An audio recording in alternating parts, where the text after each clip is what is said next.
be awarded to the team in the district that defeats the other team who has the best record. So it's a lot on the line. These players know each other. They're friends on and off the field, but tonight they're frenemies as we come into this contest, and they're looking to notch their belt to say, we beat you guys this week. On a beautiful night, we're here at Putnam City West Stadium. The sun is to our back. We're facing east. The field runs north and south. Shade on most parts of the field.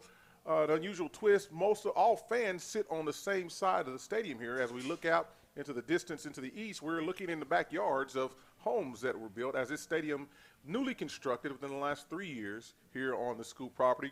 As you'll know, those of you who are longtime followers of Putnam City Athletics, they used to share a common stadium at Putnam City Original, and now each of the schools hosts and has their own football stadium. Tonight's title sponsors for this broadcast, and we wouldn't be here without them, is SSM Health and Super Prep. And co-sponsors are Love Students of the Month, Transformation Learning Center, Northwest Expressway, and Perry Publishing and Broadcasting Company, CBS Sports Radio 105.3. So this is a new venue, new arena for us here at PPBC TV, as we've just come on board with partners for the Putnam City School District. At halftime, we'll have the District Athletic Director, Dr. Dick Balanceifer, along with Site Athletic Coordinator Lenny Burt here from Putnam City West. I get to talk about the things that are going on as we're getting ready to start here.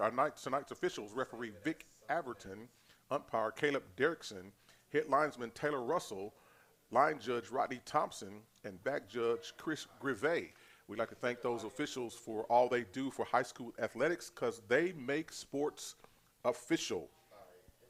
The pregame sponsor, again, is SSM Health Hospitals. They are proud sponsors of Putnam City School broadcasts. Sometimes after a hard-fought game, a player needs the services of sports medicine specialists at SSM Health Hospitals, and they have a great team to get the player back into the game from injury.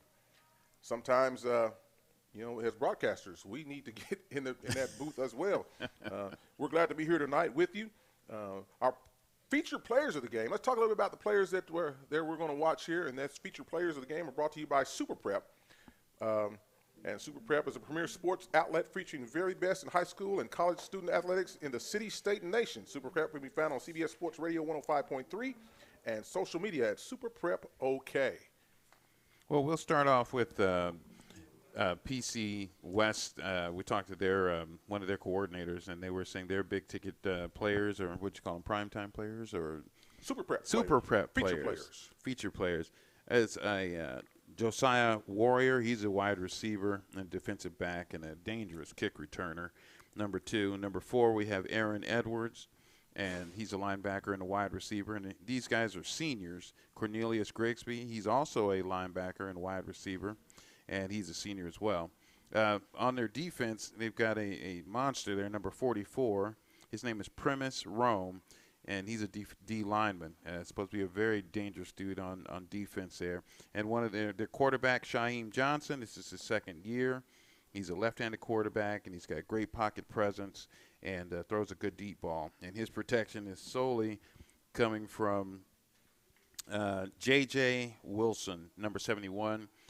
He's a right tackle. He's moved from left tackle to right tackle to protect Shaheem's blind spot. So that's an excellent round of guys there for them. They have an outstanding running back in Darwin Knight. And here we go. We're getting ready to kick the game off. Number 39, Colin Patton, the kicker, kicks the ball off to number 7 of the West, and he's still on his feet outside the 40, gets knocked out in his own end of the field at the 35-yard line. That's number 7, DeJuan Knight, on a nifty run back, setting the Patriots up in great field possession deep in just outside of the red zone there at the 35-yard line. Yeah, and he's one of the dangerous players they spoke of as well. Number 7, he's a running back and a linebacker, and he's not shy and hits the hole hard, and obviously has great speed. So it's a first down and 10 for the PC West Patriots. Quarterback number 11, Shaheem Johnson, a senior, as my partner noted here, left-hand quarterback, sets up in a single back formation, sends a man in motion, throws a little shovel pass forward to number 5, Michael Ford. He's tackled for little or no gain there on a outside motion play coming back across the grain of the offense, and the defense was there. Minimal gain on the play, pick up about 1.5 yards, 2nd down, 9 upcoming for the West Patriots. It looks like everybody's excited, and the energy is right there, so that was a good stop on that play. All right, the Patriots employ a no-huddle offense, quarterback into the spread formation, single back pistol look. Twins left, there's a flag on the field. Preliminary indication is a false start against the Patriots. That'll back them up 5 yards. It'll be 2nd down and about 13. They kind of got in their own way a little bit. The gentleman with whom I spoke earlier said they did want to do a lot of Same formation, Twins to the top of the screen as you're watching here on the broadcast, moving from left to right. High snap, quarterback takes it there. Running back breaks a tackle there, still on his feet outside and gets hit after a pick up about 5 yards on the play. DeJuan Knight, the ball carrier for the PC West Patriots, in on the stop for the Panthers, number 23, Kelvin Tucker. Tucker is a linebacker, running receiver, 6', 205, a junior, and is sitting down at middle linebacker there for the Panthers. So, partner, I've got to be real deliberate in my mascotting tonight, as we've got Patriots and Panthers and a plethora of P's all over the place. Yeah, definitely. Another flag there is some early game jitters there. False start again, the indication against the Patriots. It'll back them up 5 yards. So they take 5 steps forward and 5 steps backwards and bring up, again, 2nd down and about 15 yards to go for the 1st down to make the line to gain. 10:29 remaining here in the opening quarter of play here on a Friday night at PC West Stadium. Dwayne Doolittle, Eric Ross, Mr. Mack, as the quarterback finds nowhere to go there and gets brought down. Number 11, Shime Johnson, tackled in the backfield by happy number 94 of the PC West Patriots, whose name we're struggling to find here in our program, as we're noticing that their roster is full of names and several duplicates there. And he's not on here, so we'll just have to say number 94. Yeah, we'll do all we can to get that information to you. 4th down upcoming as the punt team comes on. So after a good run back by the Patriots, they implode with several false start penalties, 3 as a matter of fact, and they back up. Now they face themselves in 4th and long in a punt formation, punting situation. Back deep, number 4, Cameron Oliver for the Panthers. There's another flag on the play, false start again against the Patriots. And so now we're starting to go backwards after several attempts here. And after such a great run, on the initial by Mr. Knight from the kickoff. So the ball started, the initial line of scrimmage is the 38-yard line in Panther territory, and this punt comes now from about the 38-yard line of PC West territory. Ball takes a favorable bounce. It's picked up there on a scoop by number 9 of the Panthers. That person is Ricky Young, a 5'9", 160-pound senior. Brings the ball out where the Panther offense will come out for the first time. 1st and 10 at their own 35-yard line. And they've got several guys that they're watching out for, too. Isaiah Wallace, he's a wide receiver, and a running back, Milton Alford, and some more. We'll get into that later.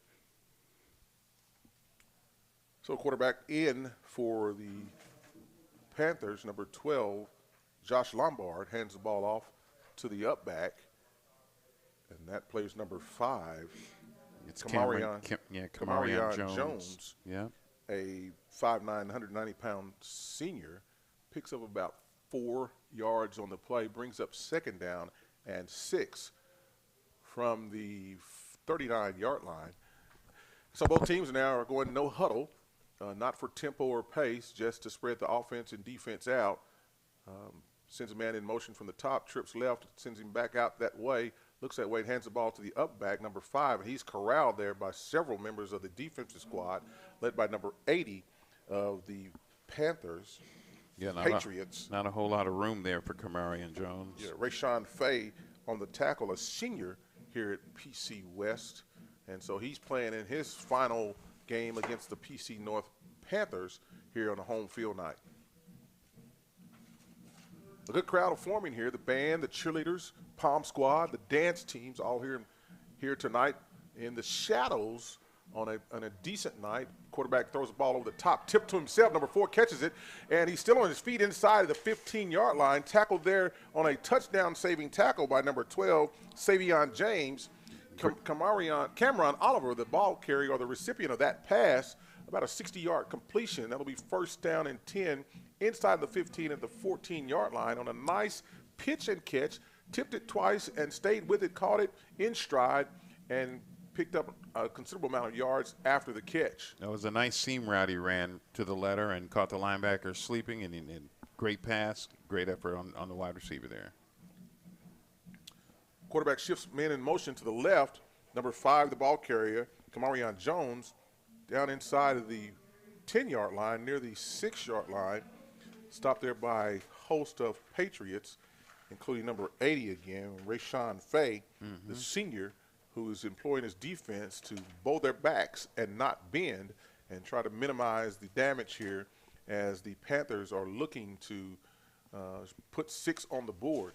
Quarterback looks to the sideline for instructions. Josh Lombard, a 5'11", 175-pound sophomore, on a read option, takes the ball himself, RPO, and gets met aggressively out there on the left side by number 5, Michael Ford, a two-way junior here for the Patriots. Well, like you said, these teams know each other. He probably knows his tendencies a little bit. He's going to have to use a little bit more of that fantastic speed he has and catch him sleeping a little bit. But that was good defense there. Yeah, the defense stayed in and read that, didn't overcommit to that RPO. As we've got trips to the right side of the field, sends a man in motion, a high snap, the quarterback brings it down, number 5, in and stumbling and bumbling. He's got reservations for 6 in the end zone. Strike up the band man, touchdown, Panthers. Kamarion Jones, yes, sir. Kamarion Jones on a 6-yard scamper into the end zone, broke several tackles along the way, and the Panthers strike first with 6 minutes and 39 seconds remaining in the first quarter of play. The score now 6-0 as we await the extra point. The kicker, number 19, Bobby Cunningham, a 5'10", 150-pound senior, as the official Vic Atherton signals the untimed down play. The kicker goes through his paces, looks at his holder, gives him the nod. The snap comes, the kick is up, and the kick is good. And so there we have it, 6 minutes and 38 seconds remaining in the first quarter of play. The PC North Panthers lead the Patriots 7-0.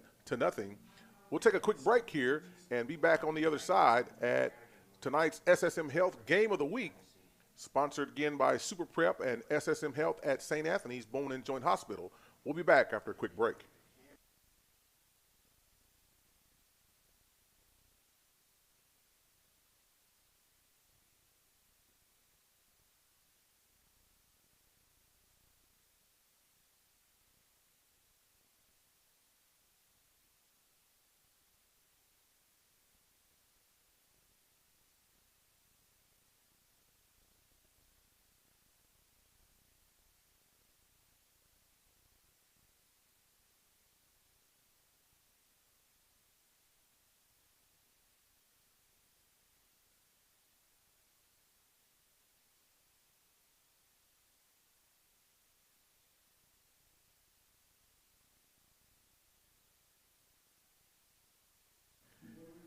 Welcome back again to the high school game of the week here on PPBC TV. Dwayne Doolittle, Eric Ross, as the Panthers strike first and now are waiting to kick the ball off. We'll have a drive summary after this kickoff and return here by the Patriots as the ball goes into the end zone for a touchback. It'll be 1st and 10 for the Patriots. Eric, give us a drive summary there. Well, our drive summary was that was a 6-play drive that started deep inside PC North's territory, and culminating to one long pass play for 45 yards and a touchdown capped off by the quarterback. So that's a heck of a drive to start their part of the game. And now PC West will get their second shot as they start on their own 20. So 1st and 10 for the Patriots at their own 20-yard line. Quarterback Shyam Johnson looks over and stumbles and falls after the snap. loss of yards on the play. And on a high snap, he had to corral, loses about 6 yards on the play to the 14. They got 7 yards to the 13-yard line. And so the Patriots find themselves going in reverse here on offense, and the coach has seen enough of that. It takes a timeout here to gather his troops and corral and bring some sense to what's going on here. Tonight's game is brought to you by SSM Health and Super Prep. Sponsors are Love Student of the Month, Transformation Learning Center, Northwest Expressway, and Perry Publishing and Broadcasting Company. Again, Dwayne Doolittle, Eric Ross, Mr. Max here on the call tonight. Taz and Rashawn here along with us, producing, and our cameraman. We'd like to thank you for joining in on this live stream here on this format, PPBC TV, which simply stands for Perry Publishing Broadcasting Company. Yeah. And hey, just to further note some of the players to watch for on that list of for the Panthers, we already have seen Camarion Jones in action, and definitely Lewis Moreland. He's a wide receiver and a defensive back. He's a junior. And you've got Josh Lombard. We've seen him in action as a quarterback. And we'll come back and look at this list some more as play resumes. All right. Out of the timeout, Coach Johnson has talked to his troops, sent them back out. Twins to the left. And there's a little motion there. Quarterback Shime Johnson throws the ball out, and it is tipped and dropped. Nearly picked off there. Number 14 for the Panthers in Bishop Moore. In defense, that pass intended for number 4, Aaron Edwards, a senior linebacker receiver for the Patriots.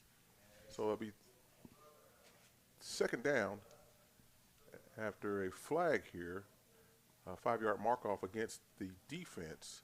And so now brings up, we'll replace second down. Second down and 12 yards to go for the first down as the quarterback now goes into a single back set.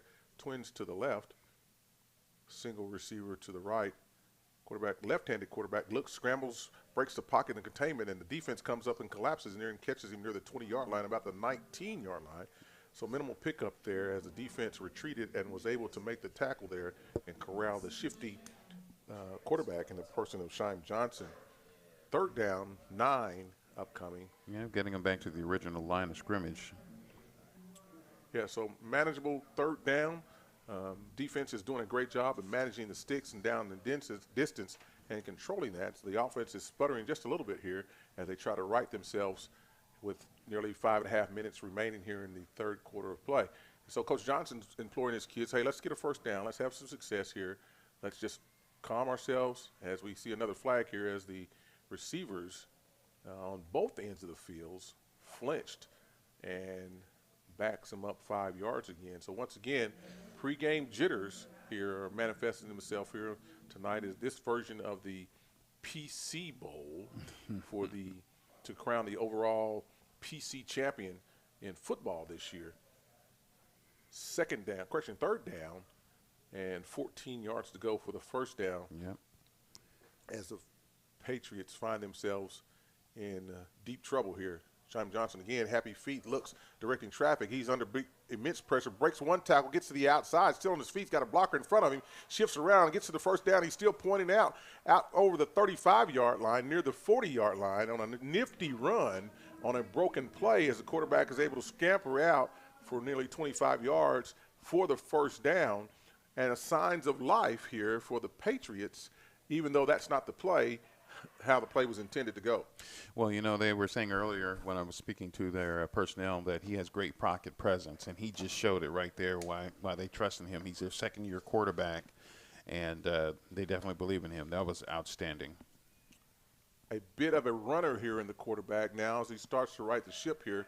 So out near the 50-yard line, just across the 45-yard line at the 46, 1st and 10 for the Patriots, their first down of the night here. There's a fumble on the play, and the receiver, or intended receiver, recovers it. I should say the running back there on a mishandled handoff. And so the Patriots find themselves again behind the sticks at second down and about 12 yards to go. So pregame jitters again here as they're facing their buddies, their friends, some relatives on the other side. And once Coach Johnson gets all those jitters out of them, we're looking here to have a decent ball game here. And as I look out here on the PC West, the backs are to us. This is some great numbers and encouraging for the PC West football team, as their numbers haven't been this large in several years. Defense has switched up. They were playing a 4-3. Now they're playing 5-man down. Johnson's pass is complete to number 4. Edwards caught and advanced out to near the 44-yard line. So it's third down and manageable coming up for the Patriots, as they've got a short gain to go to make the line to gain. Great moves there by Aaron Edwards on that play to pick up those yards and almost get them to a first down. Yards after the catch are very important tonight, to get in space and use their speed to be able to elude some of these defenders, as that's what they're looking to do here. A pass-heavy offense right now for the West Patriots, and we'll see what comes next here in the shotgun formation. Looks, hands the ball out to the back in the backfield. He's still dancing and moves it out across the 50-yard line into Panther territory. That's another first down. 2 first downs on this drive, the first 2 first downs for the Patriots offense. And so they're starting to get some rhythm here with 3 minutes remaining in the first quarter of play. An unusual look here for us, as the scoreboard is directly across from our vantage point. We're used to having it in the end zone, and the way this field is situated, the scoreboard is directly across from us, so we're able to see everything that goes with that, and here we are there. First and 10, the ball on the 50-yard line for the Patriots. Quarterback Johnson takes the snap, looks, rolls to his left, hands the ball off to number 7, who breaks a tackle there. DeJuan Knight breaks a tackle and picks up positive yards, about 5 yards on the play.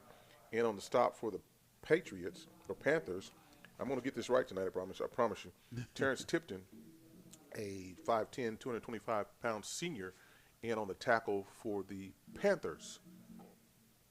So second down and 6 upcoming for the Patriots. As they wait to play, defense looks like they're going to stick to their 4-3 right now. 4-3 defense here on a spread offense. Twins left, single receiver split to the left side of the field. Pistol formation, the quarterback in the shotgun, looks over, gets his feet set, calls for the snap, looks to his left, throws the ball quick out, and it's nearly intercepted there on an underthrown pass. Number 9 for the Panthers, Ricky Young, jumped that, just couldn't get his hands on it, and it falls to the ground. Third down, 6 upcoming for the Patriots. Yeah, it's kind of hard to tell whether it was a misread between the wide receiver and the quarterback, or just timing, but they look like they're going to hopefully settle down and get that kind of stuff worked out. So the quarterback's looking to have some success in the throwing game. Right now, a run-heavy offense deployed by the Patriots here, as they look to get things going, keep things going after they're picking up their initial first 2 first downs of the game in this drive out near the 50. Quarterback again throws, looks out, leap, got a man out there open, looks up, drops the ball in nicely. He's got reservations for 6 in the end zone. The referee throws his hands up, strike up the band, man. Touchdown, Patriots. That was an outstanding play. So one of the things that the coaches were talking about, he's got a wonderful deep ball and a strong arm, and he showed it off right there. Great concentration by the wide receiver on that catch. He looked left, he threw left, and there he left nothing to be denied there, as the receiver falls into the end zone for a touchdown. And the Patriots now have put 6 on the board as we are waiting the extra point. Number 17, Brandon Garcia, the kicker, and the holder looks to be his brother, Braxton Garcia. And the kicker is up, and the kick is good. And so here we are, 1 minute and 35 seconds remaining in the first quarter of play. We're all tied in this PC school battle between the Patriots and the Panthers. We'll take a quick break, come back on the other side with a scoring recap. We'll be back after this break.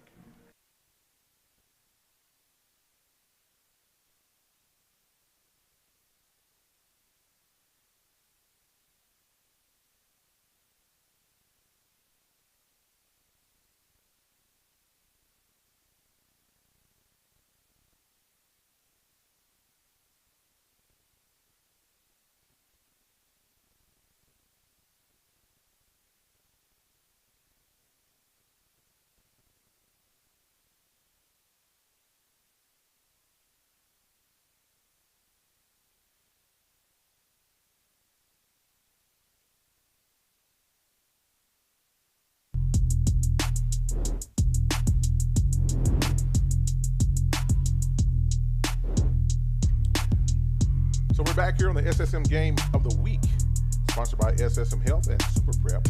Also our title sponsors. Our sponsors are Love Students of the Month, Transformation Learning Center, Northwest Expressway, and Perry Publishing and Broadcasting Company. Dwayne Doolittle, Eric Ross, Mr. Max here on a scoring recap on a nice play from the quarterback to receiver pitch and catch. Number 5, the receiver was Michael Ford, who dropped it into the basket on a look left, throw left from Shime Johnson as we await the kick here. And we'll give you a scoring recap after this break, after this kick here, which goes tails near the 10-yard line, picked up there at the 8-yard line by number 2, Milton Alford. He's still on his feet, finds room in the middle of the field, still the seam there. One man to beat the kicker here, and he does his job, gets him down there as he's brought down near the 43-yard line in Patriot territory. And that's where the Panthers will set up shop, 1st and 10. Ross, give us a scoring recap, man. Well, on that recap, man, it was actually a pretty balanced offense. It was 8 plays, 4 runs, 4 passes. They kind of got in their own way with the penalties, but after that, you have the quarterback dropped it, like you said, in the basket to Michael Ford, and 6 on the board. 1:23 remaining in the first quarter of play. Panthers going offense again. Number 5, the running back. He finds room on the left-hand side, gets hit several times, pinballed backwards as he picks up about 6 yards on the play. Kamarion Jones, the ball carrier, met by a host of Patriots who have found new energy now as we've tied the ball game up. You know, it's amazing to me how, well, really not amazing to me, but it's always a thing to see how the offense picks up defense and defense picks up the offense. And so now the offense has found a rhythm, and the defense now is feeding off of that as we go under 1 minute to play here in the first quarter of play. 20 seconds remaining on the play clock as the quarterback sets his offense, single back, and the running back nasty there on a trap block as the ball carrier dances and prances his way for minimal gain. He's still on his feet, falls forward, dragging the pile, willing himself to more yards there as he pick up about 3 yards on the play. The ball carrier's number 2, Milton Alford. Yep. Yeah, he's one of the players to watch out for. He's got great power, as we just saw, moving the pile there. And he just got on his back, and he carried them as far as he could. Great play. 3rd and short here with 12 seconds remaining in the first quarter of play. Quarterback comes to the huddle or to the line and still looks over, claps his hands, and draws the defense off sides with no time remaining on the clock here. And that's a defensive penalty, offsides on the defense. No discipline there as they were looking to draw them off, and it worked. A 5-yard penalty will advance the ball and make it a 1st and 10 for the Panthers at the 29-yard line. Yep, and that's the end of the first quarter there. In the first quarter of play here on a beautiful Friday night as the sun begins to set here at Patriot Land in their home stadium. Dwayne Doolittle, Eric Ross, Mr. Max on the call. Ryshawn and Taz here along with us, cameraman and producer, bringing you all the sights and sounds here of this tonight's game. I want to remind you tonight's game is sponsored by SSM Health and Super Prep. Sometimes after a long, hard-fought game, a player needs the services of a sports medicine specialist. At SSM Health Hospitals has a great team to get a player back in the game from injury. SSM Health, thank you for your sponsorship. Our featured players are brought to you by Super Prep. The game is a premier sports outlet featuring the very best in high school and college student athletes in the city, state, and nation. Super Prep can be found on CBS Sports Radio 105.3 and social media at Super Prep OK. So as we shift into the field, we're going to the south end of the field, which is mostly shaded, and the Panthers will be going from left to right here, and we're looking at their backs as the offense is looking to push the ball into the end zone again to put up another 6 or 3 or 7 points, whatever the case may be, on a beautiful night here again. We're glad you're tuned in with us on this format, PPBC TV, on the App Store and Google Play Store. The defense now is fired up. Number 50 for the Patriots on the play, Caleb Herod in on the tackle for a loss. And it'll bring up second down at about 15. Yeah, he dropped Brandon Stubbs as he got the ball right there, number 8. It's almost as though he was in on the play call coming out of the break there. So the first time we've seen the Panthers backed up in a while here, first seen facing a long line to gain play here. Quarterback looks left, throws the ball out, single receiver there. He's got the man out there. Ball's underthrown a little bit, incomplete. There's a flag on the play. Defensive pass interference, it appears, the call, as the defender was face guarding the receiver. And in Federation sports, that is a no-no. Vic Atherton, our official tonight, our referee tonight. Vic is a veteran in officiating. He's been around a long time. I can remember working some games with him and when I wore the striped uniform as they're conferring here as to what this is going to be. It's outside of the 30-yard line, so it's going to be a full distance penalty of 15 yards, and it is going to be a first down. It appears it will be a first down after the mark out. Yep, first and 10 for the Panthers inside of the 20-yard line at about the 19-yard line on a defensive pass interference in the end zone. So in high school Federation sports, it is not a spot foul. It's a previous spot foul because it's a loose ball play, and that goes back to the previous line of scrimmage and a mark off 15 yards.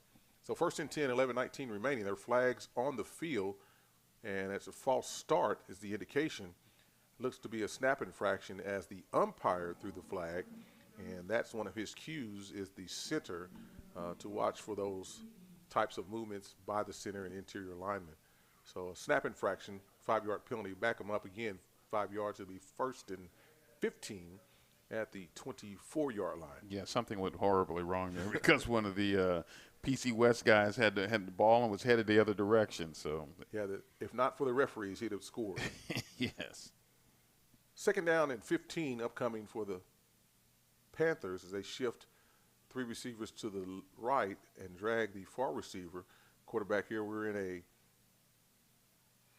formation there. It looks that was a direct snap to Cameron Oliver there.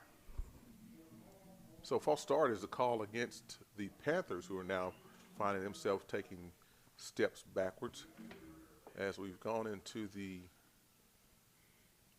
yeah, that's 3 penalties on them this drive alone. So it's their turn. We've shifted here, and we've had a wildcat. That's a wildcat formation that we looked there with the snap going directly to Cameron Oliver, all thwarted by the dreaded yellow hanky.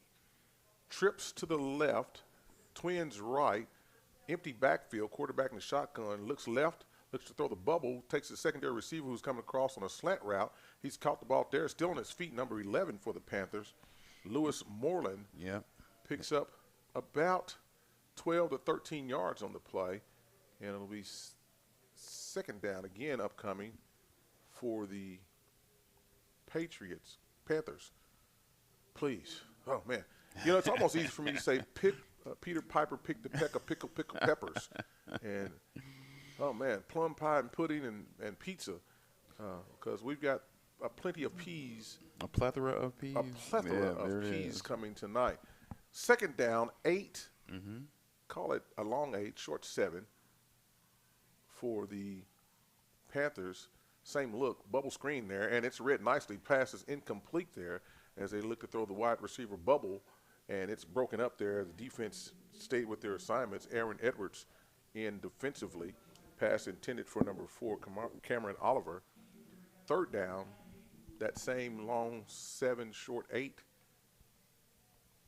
for the Panthers. They were stopped for no gain on that play. Like I said, it was snuffed out from the beginning. Had no chance there. So the quarterback again surveys the field. Josh Lombard for the Panthers sets his running back, Kamarion Jones, looks left, throws left. That pass is tipped and caught by the offense. And so short of the line to gain there on a tip drill, and the receiver stayed with it.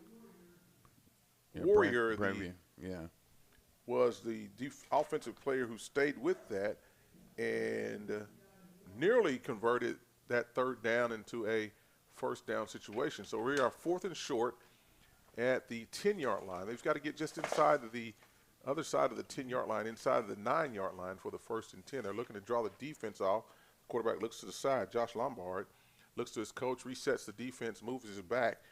Kamarion Jones comes out again. The snap is over his head. He's retreating to pick the ball up, and it's fallen on by the PC West Patriots, who have a defensive stop here. There's a penalty on the sideline, on the PC West sideline after the play. I believe that's going to be sideline interference by the PC West Panthers. It is going to be a turnover, and there will be a mark-off here depending upon what is called by the officials. So that snap got away from the quarterback. He retreated, wasn't able to recover the ball. The ball was recovered nicely there by the defense, and we've got a flag on the field here. Sideline interference is the call against the Patriots. That is a first sideline interference.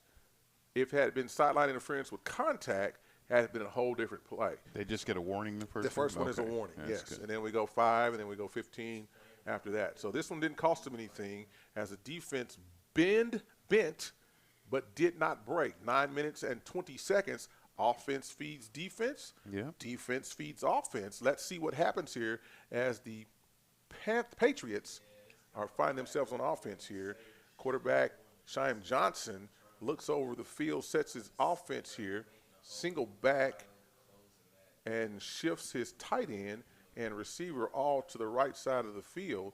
The snap, and there's movement early as we were going heavy to the far side of the field. And it looks like we were looking for caravan blockers, and that was all thwarted by the dreaded yellow hanky. So a number of penalties tonight on both sides of the ball, both sides of the field for the teams, as we are still early into this season. And so we're still getting timing and all those things associated with that together. And tonight, the better part of nervousness and edginess has played out as these guys are not able to hold their water. Yeah, I think they'll settle down once they get back in the locker room and coach gets to have those personal conversations with them. 1st and 15, sends a receiver in motion, hands off to the back across the face. He's broken into the wide open field there. Number 7, still on his feet. DeJuan Knight inside of the 30, the 20, the 10, the 5. Strike up the band, man. Touchdown, Patriots.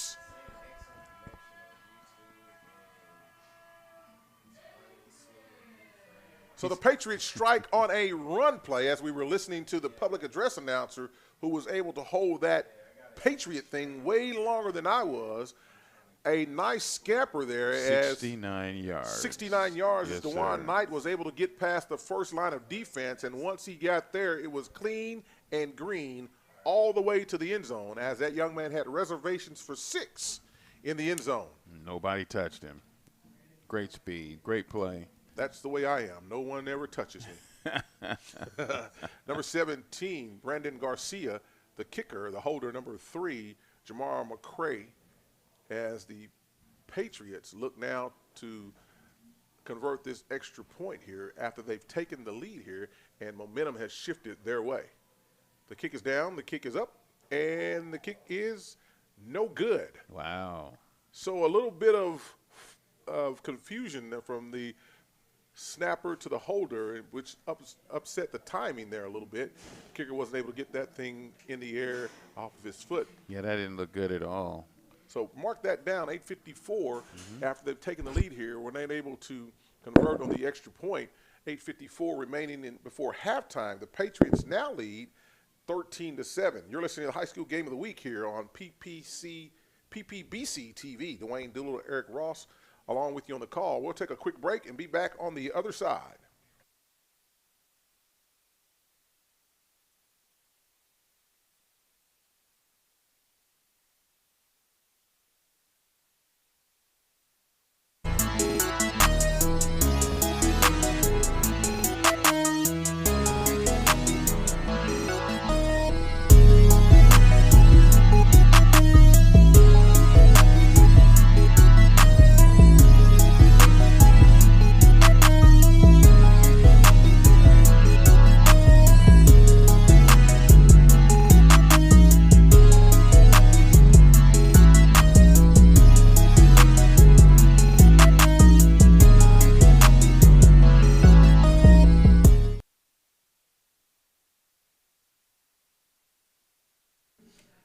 And we're back here inside the stadium here at Patriots Stadium here on the campus of Putnam City West High School in far northwest Oklahoma City, out near Overhoser Lake. As the sun is fading in the west, we are almost completely in shade here in the stadium. And now the Patriots have taken the lead here as they look to kick off to the Panthers. And they found their momentum here after that goal line red zone stop and able to put 6 on the board for themselves. The kicker, number 17, Brandon Garcia, kicks the ball deep to the corner inside to the 10-yard line, taken there by number 4, Cameron Oliver, who's still on his feet and unable to get out to the 20-yard line, stopped at about the 19. He stopped there by a great number of Patriots. As we look at the sideline, we see site athletic director and head basketball coach Lenny Burt giving props and kudos to the players here as he understands the significance of this game. Being the head basketball coach, you always want to beat your sister school. Oh, absolutely. You want bragging rights as long as you can. You don't want to be the one walking into the room getting rosied and rousted. So, yeah, definitely bragging rights on the line. Josh Lombard, the quarterback for the Panthers in the shotgun formation, hands the ball off to the single back, and he's met out in the backfield. Not much of a gain there. Number 2, the running back, Milton Alford, stopped there by the middle linebacker, number 0, whose name we don't have printed in our program. No gain on the play, second down 10. 8 minutes, 17 seconds remaining before halftime here at Patriots Stadium. The Patriots lead the Putnam City North Panthers 13-7 on this Friday Night Lights version, Putnam City style. Quarterback Lombard looks around, dances around, he's got a block there, breaks containment, comes outside, still on his feet, out near the 35-yard line, runs over a would-be tackler and takes the ball out inside of the 40-yard line at about the 41-yard line. A nice scamper there as the quarterback called his own number as that play broke down on the good defensive coverage by the Patriots. But a nice scamper there nonetheless by the quarterback. It'll be 1st and 10 at the 41-yard line for the Panthers, who are now looking to sustain a drive. Yeah, that was outstanding read, RPO by him, and he hit that hole hard and was terribly difficult to tackle. So great run by him. Running backs both sides of the quarterback. Number 5, the receiver or the ball carrier there. There's a flag on the play. Number 5, Kamarion Jones in the backfield. That flag came in. Looks like it's going to be holding against the Panthers. That's a spot foul, 10 yards from the spot of the foul. It'll back up 10 yards there, and we'll repeat the first down. Unlike NCAA and NFL football, flags thrown by the umpire or for holding don't go back to the line of scrimmage in 10 yards. It's wherever the holding penalty occurs, and then we back up from there. So if that flag had been in the backfield, we'd have gone 10 from there. But because it was past the line of scrimmage, we're coming up now and we'll have 1st down and 19. Wow. Because it happened 1 yard on the other side of the line to gain. So 1st and 19 from the 29-yard line, 7:33 remaining before halftime here at Patriot Stadium. The quarterback Lombard rolls to the left, looks left, throws the ball over there to number 4, Cameron Oliver. Yes. Takes the ball out of bounds near the 46-yard line, make it the 47-yard line. So most of those yards picked back up after the holding penalty, and they find themselves on the right sides of the sticks here with good stick management. 3rd down and about 4 to 5 yards to go. You're right. It's 2nd down, sir. That's what I have. The stick has third down up there, so we didn't. I'm a little lost here, but it should be 2nd down. Number 2, the ball runner for the Panthers, Milton Alford, nonetheless still on his feet. The ball's taken away. Looks like the Patriots are saying they've got it, and there's a scrum there. Still waiting an indication from the officiating crew as one official and says, it's a fumble. Ball recovered by the Patriots at the 44-yard line. So momentum has swung its way again towards the Patriots as they're celebrating that turnover, as the runner was looking to get all he could out of there, and someone who paid attention during strip drills and was able to rip that ball out and recover it for the Patriots as the officiating crew now starts huddles to see if forward progress had been stopped maybe. We'll know here as there's a deliberation here now as the officials are conversing about this decision. Yeah, Coach Lane is out there trying to get an explanation. And quite honestly, the Panthers need this. And so the decision is made. The ball goes over to the Patriots at the 45-yard line, their own 45-yard line. 7:03 remaining before halftime as the quarterback shifts a receiver to trips to the bottom, to the near side of the field, and they go too soon. The communication here still is lacking between the quarterback, the center, and the receivers, as the receivers have been guilty mostly of the infractions for false starts.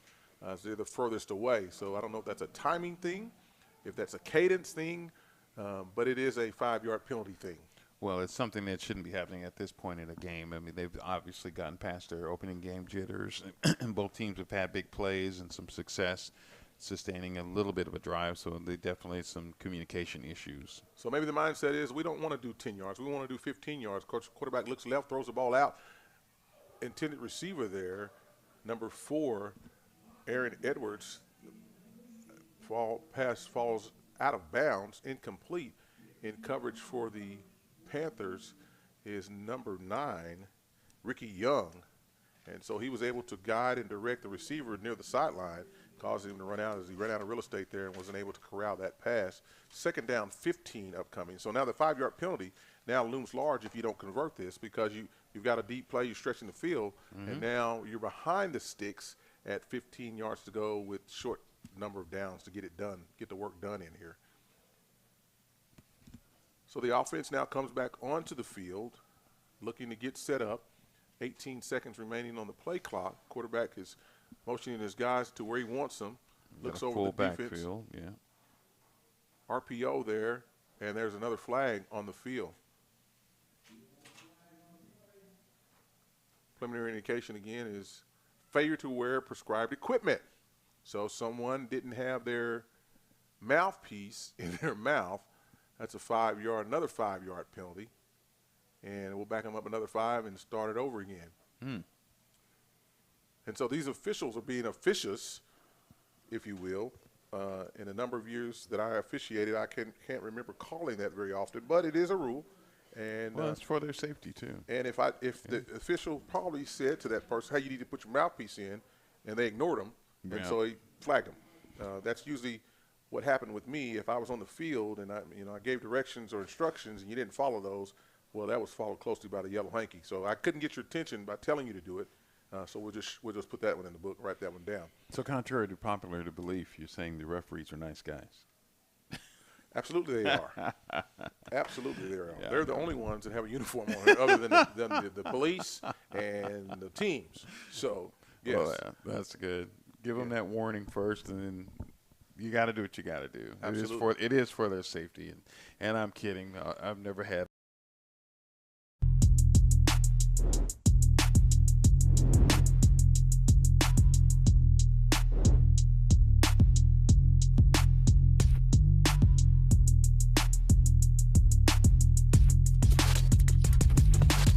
About 25 yards to go here.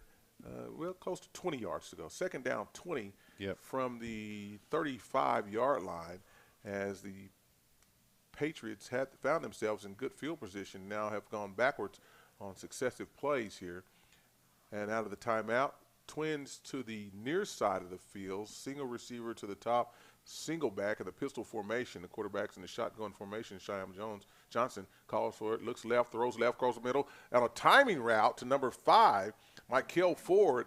That's just like in the backyard, a pitch and catch on a slant route out near the midfield on a nice pickup here. So now this 3rd down play becomes a little more manageable on a 3rd down and 5 upcoming for the Patriots. Yeah, that was a great route right there. Great run. He ran the route right, and the quarterback had a rhythm, and it's perfect. They can do that all day if they want to. That's a timing route, 3-step drop, boom on a slant. You got to get past that receiver who's forcing leverage to the inside, get across his face, and look for the ball delivered on a timing pattern there. It should come in there now. On a run play here to the outside, looking to stretch the field, number 7, the ball carrier for the Patriots, DeJuan Knight, looks to get the necessary yardage. There's a flag way, way, way in the air thrown late here as somebody undoubtedly said or did something that did not meet with the approval of the officiating crew. We'll see what it's all about here as it's going to be short of the line to gain. 4th down upcoming, maybe, after we have the indication from the officials. And they made up some great yardage on those 2 plays. So this is a shame if this penalty takes them out of the range here. So we see PC North is calling their players to the sideline after the play was over, unsportsmanlike conduct against the Patriots. So that the down will count. Yep. It will be 4th down, and we're going to back up 15 yards.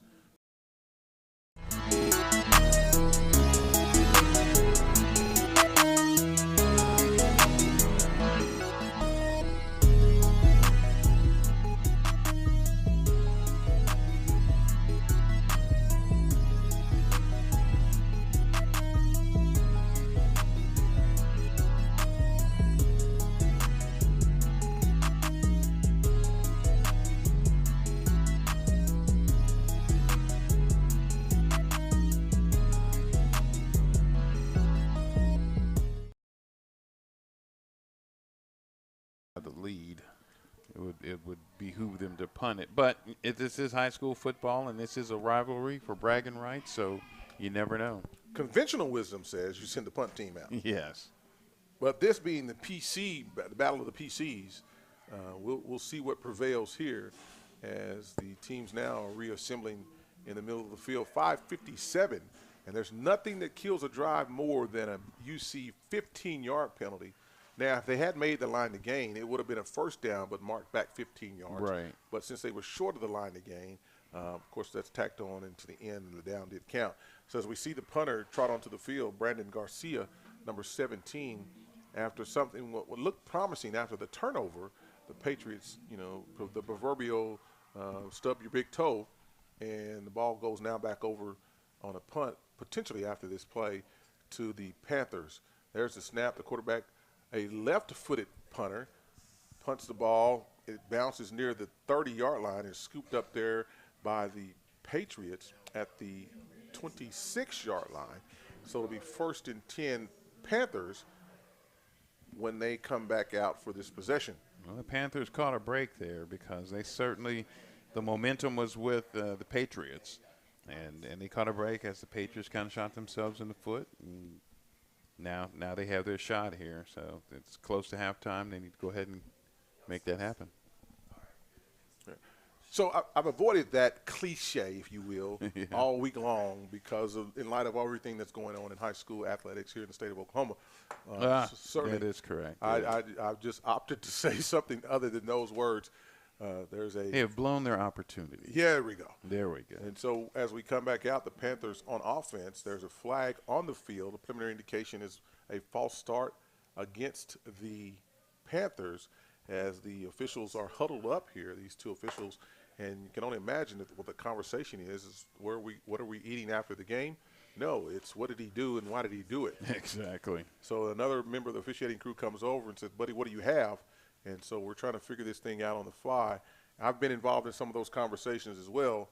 And so the meeting of the minds, it's a dead ball false start against the offense as one of the players failed to get set or motioned after coming set at the line of scrimmage. So 5-yard mark off as Coach Lane is looking now. Some further explanation is owed to the coach to see what we did wrong here so they can coach him up. 5-yard mark off, 1st and 10 at the 21-yard line. So what we're seeing, the commonality here is that both teams don't like the 1st and 10 format. They like the 1st and 15 or greater format as we found ourselves most of the night with the down and distance being about 15 yards on a blitz play. Quarterback Lombard steps in, looks to throw the pass. There's a flag on the field, and they're a little too handsy out there as we had double coverage as number 1, the intended receiver, Isaiah Wallace, number 12 in defense, Savion James, and there's pass interference on the defense is the indication. That 15-yard mark-off will go against the defense. It'll be first down for the Panthers at the 36-yard line. Well, that's the break that the Panthers needed. Hopefully they can take advantage of it. Yeah, stretch the defense, throw the ball out there. Good things happen to those who throw most of the time. The defense may get too handsy, as the officials picked them off there and said, yep, that was too much. And now it's 1st and 10. So the Panthers were able to overcome that 1st and 15 situation by way of the yellow handkerchief on the ground, as quarterback Lombard looks to set his offense, trips to the top, single to the back, hands the ball off to the single back, number 5, Kamarion Jones. As we've got a PC West enthusiast here, was excited about that play. A loss on the play of about 7 yards. So now they're back to that 2nd down and about 17 to go. And that was a great stop there by Keaton Stewart. I think that's what, that's a heck of a stop by him. It was like he was reading the play the whole way. He jumped that out, sniffed it out, and snuffed it out for his team there. Being a linebacker, he did what he's supposed to do. Blitz coming, quarterback stands in, looks, throws down long, an underthrown back shoulder pass that's caught out near the 35-yard line, as number 11 for the Panthers, Lewis Moreland, connects up with the quarterback, Josh Lombard. So it's Lombard to Moreland for the completion out near the 34-yard line. 1st and 10, Panthers. 4 minutes, 52 seconds remaining before halftime, as the Panthers look to get something going here or keep something going. Single back formation. Quarterback looks to the left, throws the mixed direction out to the receiver, who's coming back to the ball, number 4 in the backfield, Cameron Oliver, and he scampers for several yards here inside of the 30-yard line to about the 29-yard line. 2nd down 5 upcoming for the Panthers, who have some momentum coming now, as there's an injured Patriot on the field. Looks as though he's experiencing some type of leg cramp, as he was down and up and down again, and now he's stretched out, writhing in pain here. I know that feeling. So we'll take a quick time out here as we tend to the injured player. You're listening to the SSM Health Game of the Week, sponsored by SSM Health and Super Prep for the Putnam City Public Schools broadcast, and sponsored by Love Student of the Month, Transformation Learning Center, Northwest Expressway, and Perry Publishing and Broadcasting Company. We'll take a quick break, come back on the other side. 4 minutes, 19 seconds remaining here in the before halftime.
Injuries don't wait. For business hours, now you can be seen 24/7 for sports injuries.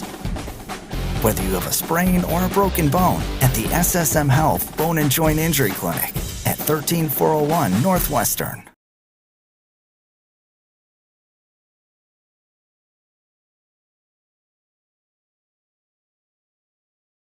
To Jordan Warrior, and stopped right there immediately. The officials are discussing again, as something didn't go the way it was intended to go, and not sure just what yet, but we'll get that information to you here shortly, as they're looking to mark something off against the Panthers. Looks like a 10-yard mark off here.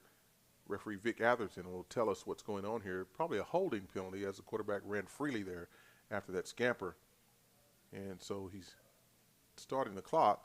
However, it didn't tell us what it was. So A holding penalty marked off here now makes it 3rd down and 15 for the Panthers here with 4 minutes and some change remaining before halftime, where the Patriots lead 13-7 over their crosstown rivals.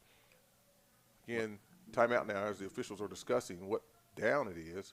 We go back now to 2nd down as the clock continues to run here at PC West Patriots Stadium. Yeah, it seems like they keep running into the same issues when they get to this side of the field. I don't think the Panthers like this side of the field at all. So once again, the officials are conversing to see just what down it is after that mark-off. Well, it should be 2nd down. Yeah, so if we take the penalty, the down doesn't count. I learned that long ago. Coach Derek Lane needs further explanation. And understand, this is week 1. Technically week 1. This crew may have or may not have worked last week, and so they're working the bugs out on the fly also, and trying to realize what it is we just saw. And certainly as an official, I can tell you that we don't like to have this many huddles. We don't want to stop the momentum of the game. Right. As official Vic Atherton comes across to share information with Coach Johnson as to what the conversation was, as he's talking to the wingman on this side of the field, resetting the clock to 3:55 as it ran down there. So after all of that, we reset the clock and are waiting the home press or scoreboard operator to put that 3 minutes and 55 seconds back on the clock.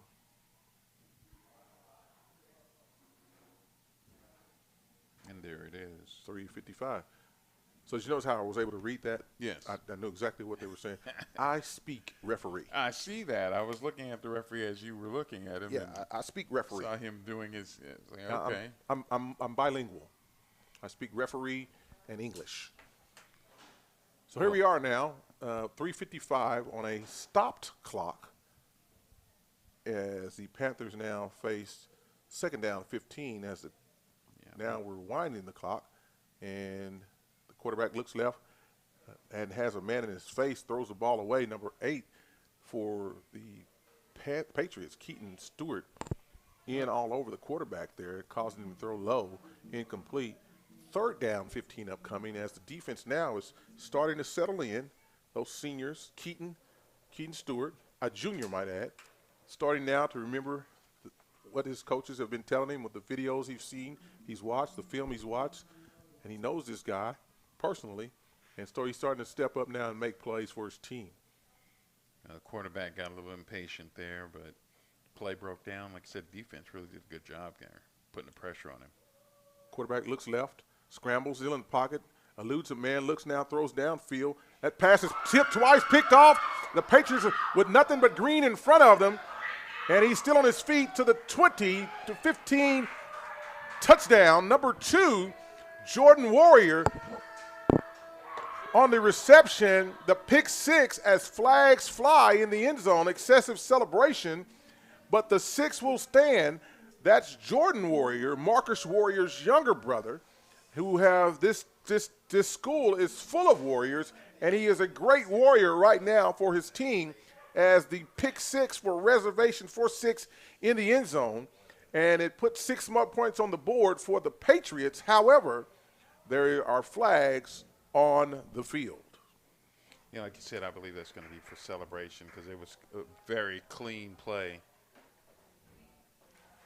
And so the indication is unsporting-like conduct against the Patriots. Gotcha. And the 6 will stand. And so now the question becomes for Coach Derek Lane is, do you want to take this on the extra point or do you want to take it on the kickoff? I think you should take it on the extra point.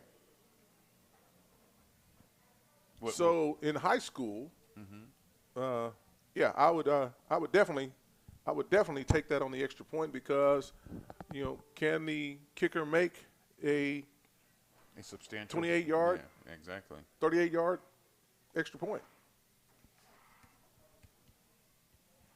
Nonetheless, they've opted to take it on the kickoff. Garcia back, the ball is snapped high, the kick is up, and the kick goes through. So on a pick six by Jordan Warrior, puts 7 more points on the board for the Patriots, who now lead 20-7 over their crosstown rival, the PC North Panthers. And we will mark off the 15 on the kick. 3 minutes and 30 seconds left remaining before halftime here at PC West Stadium on this high school game of the week, brought to you by SSM Health and Super Prep. We'll take a quick break. Back on the other side with a scoring recap.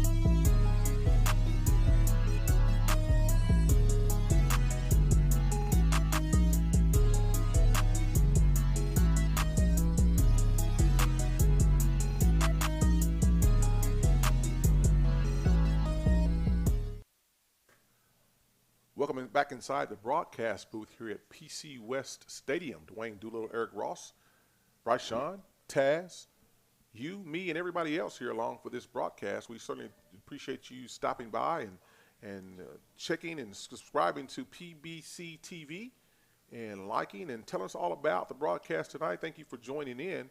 After a 70-yard pick six by Jordan Warrior, the PC West Patriots now have gone on top 20-7. And after a 70-yard interception, pick six, there's a 15-yard penalty on the flag play.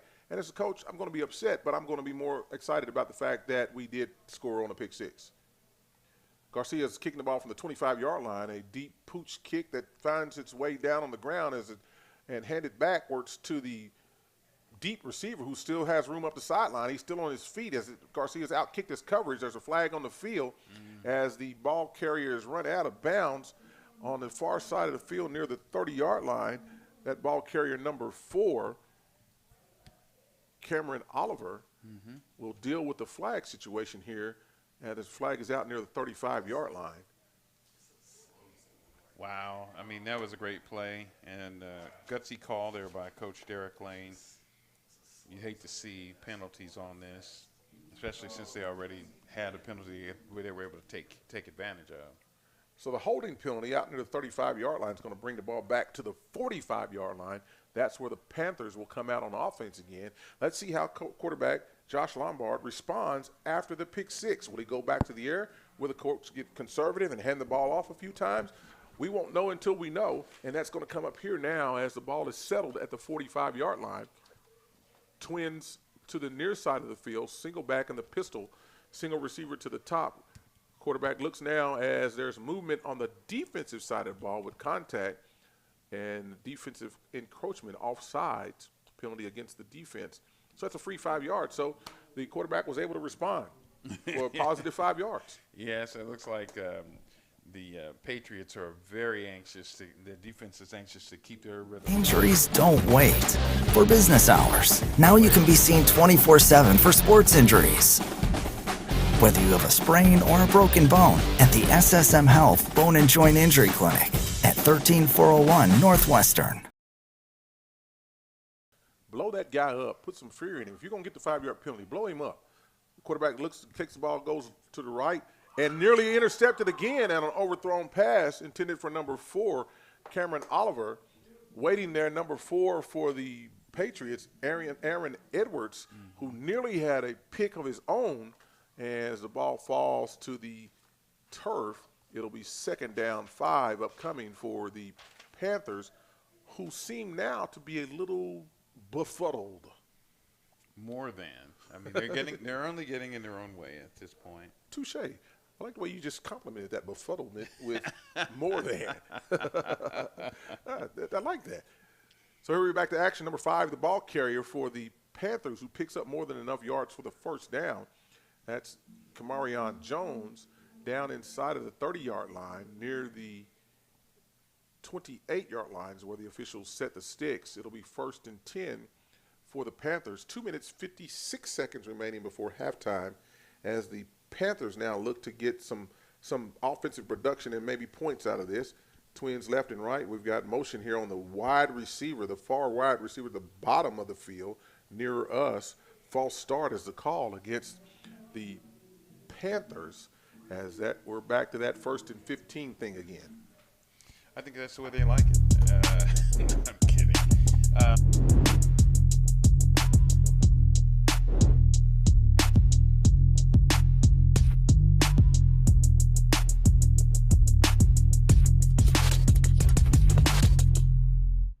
But they're thinking that they're more than they are or less than they are, so they just got to settle in. They obviously can score. So 2 minutes and 30 seconds remaining before halftime. So make it 1st and 15.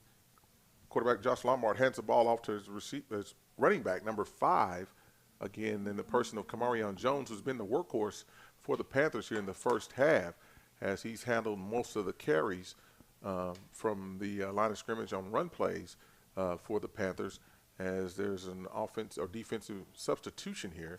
And again, we've got single formation as the quarterback looks now, fakes the handoff, throws it into deep in the end zone, and that is picked off in the end zone as the pass sails on Lombard.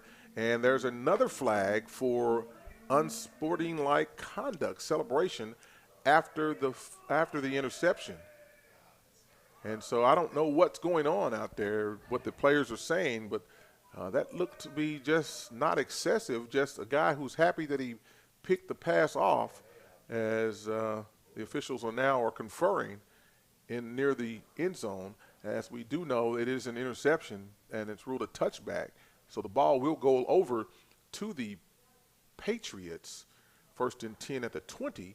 However, we'll have to deal with this flag. It could be a half the distance penalty, be 1st and 10 from the 10-yard line after this disposition. So we're waiting information from referee Vic Atherton. This crew tonight has had their fair share of penalties and UCs as they're starting to mount up here for the Patriots.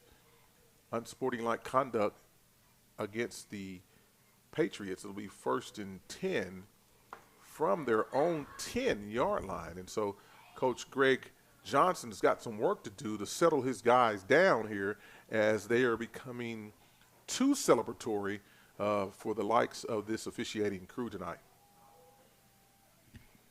Yeah, that's a tough way for them to continue to go. The Panthers keep getting deep in their opponent's territory, and then they're just not. I don't know. They're getting close to that red zone, tightens them up just a little bit. But like I said, it's headed towards halftime. I believe they'll make some corrections. Let's hope they will anyway. And we'll see what's going on. So the Panthers find themselves again on defense, this time near their own end zone, as they could convert here on a safety, looking to put some points up on for the defense for their team, as the Patriots now find themselves at 1st and 10 at their own 10-yard line. And so the quarterback's is shifting his offensive players, hands the ball off to the right side as the running back, still on his feet, dances, reverses field, fumbles the ball, falls on it, it's ball still loose there. And after all is said and done, the Patriots recover it for little or no gain on the play. Looks like there's a loss on the play of about 2 to 3 yards. So it'll be 2nd down and 13 from the 7-yard line. 1 minute, 30 seconds remaining before halftime, on a whole lot of excitement, but not very much production, as the Panthers had an opportunity that was taken away by the Patriots. Well, he got lucky there. There was a whole plethora, if you will, of Panthers around that ball, but he was fortunate enough to get back over there and dig it out. That's a good heads-up play, but he's got to hold on to that ball. So a pack of Panthers couldn't come up with the fumbled football. You say that. As the running back now around the edge there gets hit hard and goes out of bounds, but a nice pickup on the play out near the 20-yard line. I believe he makes the line to gain, so it'll be 1st and 10 with 1 minute and 2 seconds remaining before halftime on a stopped clock action, as the ball carrier, number 7, DeJuan Knight, who has been the workhorse proverbially for the Patriots on offense for running the ball. So this first half has been full of big plays on both sides of the ball, as we've seen the Panthers throw for a long touchdown over the top. And then the Patriots respond with a pick six of 70 yards to answer late in to take a 13-point lead here. High snap corralled by the quarterback, Shyam Johnson, and handed off to his running back, who was met by a pack of Panthers, the ball carrier, number 9, Markham Gilstrap. As we were inside of 1 minute on a running clock here, PC West Stadium. So we're expecting to have guests here at halftime for interview. We'll take a short break, come back on the other side. We'll have District Athletic Director Dr.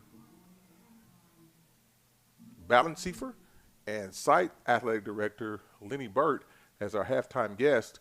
So we can talk about things going on here inside of Patriot land on the campus of Putnam City West. Patriots content to run the ball, and the Panthers holding on to timeouts as they still have all 3 remaining, as we're inside now of 5 seconds as we head to halftime, and the Patriots will lead at halftime 20-7 over their crosstown rival, the Putnam City North Panthers. So here we are at halftime, here on a beautiful Friday night at Patriot Stadium. Dwayne Doolittle, Mr. Max, Eric Ross, here with you tonight. And our halftime sponsor is Love's Student of the Month. Halftime is brought to you by Love's Travel Stop and Country Stores. They'd like to celebrate and recognize students who exemplify outstanding characteristics in the classroom and citizenship in community. Each month, a student will be selected as a Student of the Month and qualify to win $10,000 in cash as a scholarship. Apply for your children or child or children today at www.kvsp.com. Rules and regulations will apply. We'll take a break, come back on the other side with our halftime interviews, and we'll bring you up to speed with what's going on here. And thank you for joining the broadcast. We'll see you on the other side after a while. Injuries don't wait. For business hours, now you can be seen 24/7 for sports injuries. Whether you have a sprain or a broken bone, at the SSM Health Bone and Joint Injury Clinic at 13401 Northwestern.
All right, once again, welcome back inside the broadcast booth here on a Friday night here at Patriots Stadium. Dwayne Doolittle, and I've got an in-studio guest, no stranger to me, as the Patriots lead 20-7 over the PC North Panthers.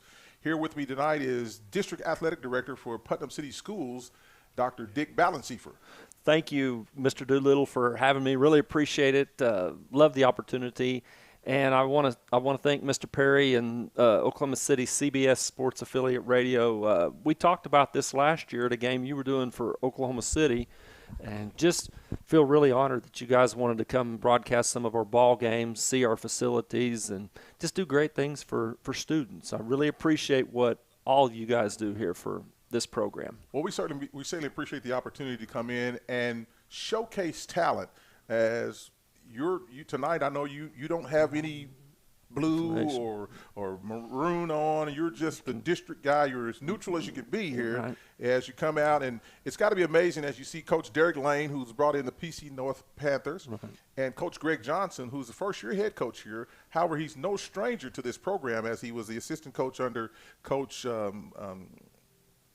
Willis Alexander, who's now at PC. Right. And so we're just shuffling this thing around. My partner and I are having the P attack here, as it's the Panthers, the Patriots, the Pirates, and pumpkin pie and everything else tonight. But tell me what you've seen here, the takeaways from it, what you like, what you don't like. Well, first of all, I'm really proud that we have the 3 head coaches we have. You mentioned that first. I'm going to go to that.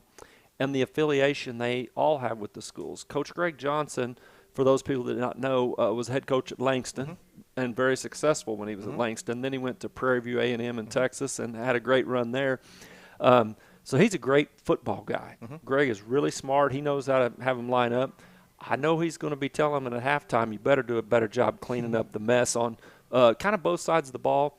Tonight it's been a little bit sloppy, and the kids have to do better. But back to the coaches in general, I'm very proud. Derek Lane, you talked about affiliation with both schools, with Coach Willis Alexander that we were fortunate enough to get last year to be here at Putnam West. Derek's a Putnam West grad, excellent football track athlete, and then went on to Southern Nazarene to play football and track there, and just an outstanding human being. You don't get much better than Derek. And he's rebuilding a Putnam City North program, and when they get in district play, I think they got a shot to make the playoffs at Putnam North, no matter what happens here tonight. Coach Johnson is doing a great job here at Putnam City West. He has about 3 guys on the team that I think are good enough to play college at some level, and you and I talked about it. Whatever level it is, getting to be a college athlete is truly an honor. It doesn't matter if you're JUCO, NAIA, Division III, Division II, whatever. If you're good enough to get to play college sports, you are definitely better than most. Yeah, we said jokingly D1, D2, D3, or D-free. Right. That's right. However it goes, it doesn't matter. You can further your education there because of your affiliation with sports. You got great guys here. You talked about Greg Johnson a little bit. He left Langston and went to Prairie View at A&M, played Langston when Prairie View had not won a game. He came back and beat Langston to start the process all over again. So he's no stranger to building programs and bringing success to those programs. I've known Greg for a number of years, worked his games when he was at Langston. He's going to do a great job here for you. We're glad to see him here. You talked about the penalties, and so the pregame jitters.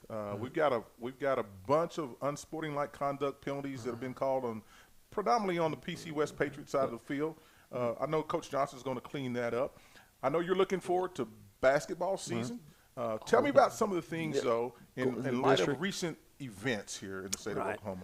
Tell me some of the things your district has done for the safety purposes. Okay, our chief of police is a gentleman that's been in education. Dwayne, he started back in the late 80s like you and I did, when you were doing ball games and you were a fireman, and I was at Western Oaks and you were calling my games and stuff. So, and everybody, we still have a good relationship. So that tells you that he didn't give me any technicals and I didn't gripe at him much. I tried not to. He had good snacks at halftime. But anyway, yeah, that's important. But no, in the district, and you know what's kind of happened, not just here in Oklahoma, and I'm not trying to throw salt on anybody else, but across the nation, we've had way too many problems with school shootings. It's sad. It's so many problems, and I'm not a psychiatrist. That's not my specialty. But we definitely have some problems that we have to clean up as a society. But I want to throw a shout out to our chief of police. His name's Mark Stout. Again, he started, I think he was the trainer here at Putnam West in about '89 when Ricky Brady was playing football here. But Mark, last year, got the initiative going in our district where we have people going through weapons detection systems. And you know, everybody coming to a football or basketball game, they have to go through the system. We're not allowing big bags. And again, we just want it to be a fun, safe place for our kids and our parents and grandparents and small children and everything else. I feel really sad and heartbroken for the families that have this tremendous life-changing impact on them over last week at Choctaw with the Dale City, Midwest City students over there. It's heartbreaking. Right. And those people do a good job. You know, the sad thing, we had people that were coming out on social media attacking people over in the Choctaw, Midwest City area. And Mike Hessman, the AD at Choctaw, is a good man. You know him. Yes. And, you know, those guys, all they're trying to do is put on good events for their student athletes and their student body. And, you know, it's heartbreaking. I was told there were over 18 police officers from 3 different municipalities over there, and they had that happen. But I will tell you this, to shout out to our guy, Chief Mark Stout. He started this last year. We have 55 weapons detection systems in our district right now. And every day when the students go to high school, they have to walk through it. When they go to middle school, they walk through it. Hopefully by the end of the year, we'll have weapons detection systems in all of our buildings. But several others, Choctaw, McGinnis, several called in, and they were they acquired the same detection systems for their games. Last night at Dale City, they had the same product we bought, and those are actually made in Italy. Right. So anyway, we're trying to do the best we can for kids, and we have a lot of great things going on. Mr. Doolittle, you called the game last year at Putnam City North. We're very proud of the facilities we have in Putnam City. I'm not saying they're the greatest in the state, but they're sure not, you know, they're above average and stuff. You got that's a beautiful field at North. This is a beautiful, unique stadium here with we call it our half a bowl. The houses you look at there as you look to the east, those families there, you know, we did not want to go eminent domain and take and buy their property and stuff. I mean, I can tell you the names of 3 families down here. I grew up a quarter mile to the north here, and I know these people that live over here. And when we talked about it, I just, you know, my vote to the superintendent was I said, let's do something different. I know these people. I don't want to. Yeah, let's be inclusive, not exclusionary. Right. I get it. Well, we love what you've done here.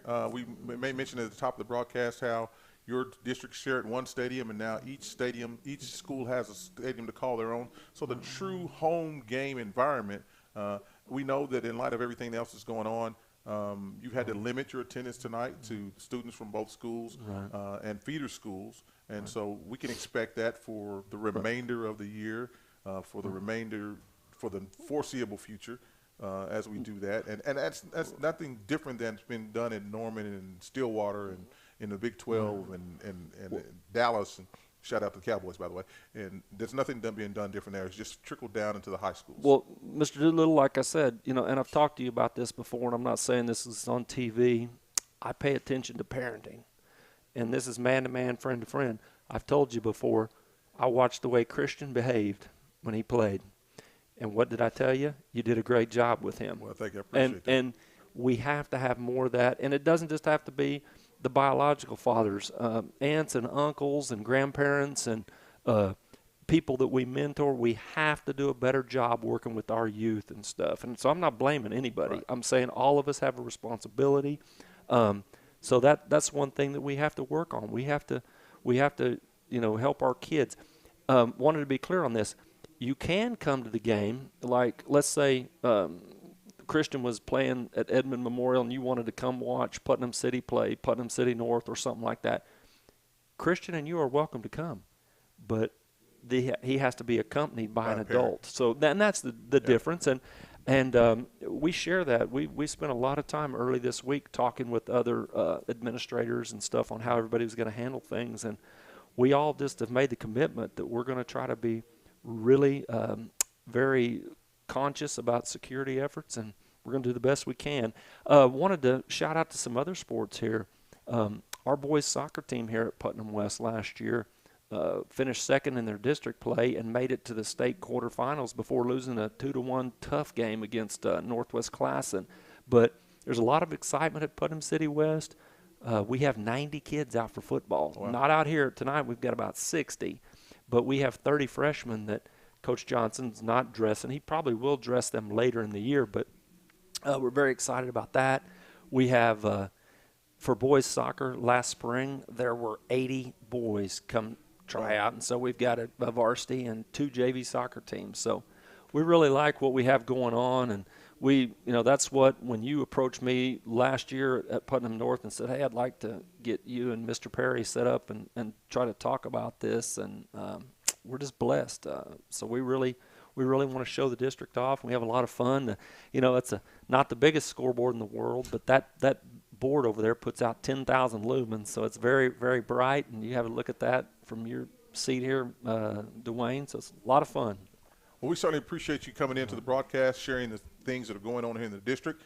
District Athletic Director Dick Ballenschiefer, a friend of mine. I'm glad to call you friend. I'm glad we were able to get this thing together, and we look forward to supporting you and the district in future games, as we will be out streaming live and sharing the story and the news that's going on here in the district. So we're at halftime now, where the Putnam City Patriots leave the Panthers 20-7. We'll be back after this break.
Once again, welcome back inside the broadcast booth at BC West High School here at halftime, where the Patriots lead the Panthers 20-7. We're joined here in the broadcast by site athletic coordinator and head basketball coach Lenny Burke. Coach Burke, welcome to the broadcast booth. Appreciate you guys having us, man, and having us on here today. And man, it's a great night. Great night. You find your Patriots ahead, and anytime you can be ahead of your crosstown rival, it's a good night. Oh, yeah. So now as we sit here, you're the head basketball coach, but you're having to take a back seat right now to basketball and other sports going on. Tell us about some of those sports and the excitement here around the campus. Well, I'm enjoying the moment right now. Jordan Warriors touched the ball 2 times and got 2 touchdowns, and actually 3 times. He's 2 interceptions and 2 touchdowns. You can't beat that. J.J. Wilson's our starting center. He got a fumble recovery, and then Gilstrap, Marcel Gilstrap, we call him Fudge. He got another recovery, and he's a backup guard for us. So basketball guys are showing up on the football field tonight. Our football team, DeJuan Knight and, Shane Johnson, they're doing their thing too. So we gotta good team this year. I think they're together, and just like I enjoy watching them, man. I mean, enjoy being a fan. So there's a certain amount of excitement here. You Yes. know, we talked earlier today about Coach Johnson, his success at Langston and at Prairie View A&M. Tell me what he's brought as a head coach to your campus and to this environment. Man, I mean, he just his temperament is so, you could just tell he's been there, done that, you know, and he's just so humble. You would never know that he's coached, you know, Chad Johnson, Ocho Cinco, Matthew Hatchett, all these NFL guys, you know, Rook, I mean, former coach Willis Alexander, he was his head coach. He's been a Division I coach in Prairie View A&M, and also just legendary at Langston. So we're just happy to have him. And I mean, I was elated that he wanted to even be a coach far as a head, because I thought he was just, want to kind of hang out and just kind of be around the game, you know, kind of like how Tommy Griffin's doing now. And he was like, no, Coach, I want to coach. So I was like, well, if you want it, there you go. It's yours. Let's go. And all the young men, they gravitate around him, and he just he allows his coaches to coach and his players to be them. But at the same time, I know it doesn't look too disciplined. The first half we had a lot of penalties, but our camaraderie and all our players, they like each other. They love each other. I mean, they're liking each other, and hopefully with some more success, we'll learn to love each other. Absolutely. So you mentioned your kicker earlier. Man, yes, Brandon Garcia. Okay, Brandon Garcia just came out the cross country. He had second yesterday in a cross country meet, second overall. Okay. And he's our kicker, coming right out here today, and actually he saved a touchdown, possible nice kickoff return. Yes. So, and he said, Coach, you see that? And I said, hey, man, it's your year. And he's a member of our soccer team who also, you know, as I think Dr. B talked about, first time in history last year, made state. Right. And we're going to try to make a run this year, hopefully get to the semifinals, and then maybe anything happen after that. So absolutely. So as we're winding down halftime, we're in the mandatory 3-minute warm-up period here. What do you want to say to folks who are listening out there in Streamland and a little bit more about what's going on here at Putnam City? Talk a little bit about your basketball team and what's going to come in there. I'm going to talk about the facilities as well right now. I mean, we're doing a great job. Dr. Rose, Fred Rose, is our superintendent, and he's made so many things happen over the last 6 to 7 years when he's been with his tenure.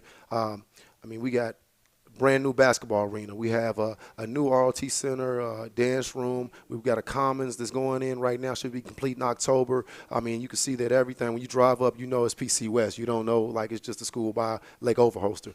With our basketball team, I mean, this is a great year. Like I said, Jordan Warrior's 4-year starter this year. He's point guard. He's been a defender, defensive player of the year 2 years in a row. We got another senior, Jaden Constance, was second leading scorer with 15 points last year, 6'2" guard. We pretty much returned about 4 starters. And then we have arguably the best junior in the state, Caden Rayfield. He had blossomed. He's 6'8", and pretty much now he's kind of doing what your son did, Christian Doolittle. He playing as a junior. He's playing all over the floor. I mean, he's going to be 1 through 5. And you know, he's picked up OU in-state offers, OU, OSU. So we're just we're happy to be the team we are, and we got some good leadership. We got good student athletes, and I mean, we know. I feel like football sets the tone for the school year, and if the morale is good, if we're doing success over here, the morale of the school is good. Our palm, cheer, step team. I mean, we're going in the right direction. Cross country, we're still battling with some other sports, but we're going to get there. And so I'm blessed to be here, and I appreciate you guys having us on today. So you're talking as athletic director right now, and I appreciate that. Tell me about your daughter. Oh, actually, I have 2 daughters. My daughter, Shamar Burt, yes, she is the class president right now. Okay. She's running Stuco. She's, academic, all this, all that. And she gets that from her mother. I mean, her mother is a professor at OU. So but I think it's a happy balance now. But she's a great young lady. Wants to be, engineer, aerospace engineer. Excuse me. Let me get that right. And my other daughter's here, Brennan Burt. She's also a sophomore here. Okay. She's a member of the basketball team. And I used to make a joke. I said you and Jordan Warrior be the 2 toughest kids in the school. Wow. So I think that, so I'll hang my hat on that. But no, it's good to be here. So I noticed when you had your AD hat on, your coach hat, but man, you blossomed when you start talking about your kids, and that's a great thing. So. Yeah, man, got to. You know about that feeling. Absolutely. So I mean, it's just a joy to have, and it's different. Man, you had boys. Having girls is different, man. They test you in a different way, and you just gotta. You can't grab them and say, hey, I need you to do, on the court. But you just kind of back off. And that's what I've been backing off and just like allowing them to be young ladies. And I love that. I understand that. Well, Coach Wright, we appreciate you joining the broadcast. We're going to get back out, shift it back out to football. Thanks for having us. We look forward to this ride along with you, and we'll be back soon. Thank you for having me. Injuries don't wait. For business hours, now you can be seen 24/7 for sports injuries. Whether you have a sprain or a broken bone, at the SSM Health Bone and Joint Injury Clinic at 13401 Northwestern.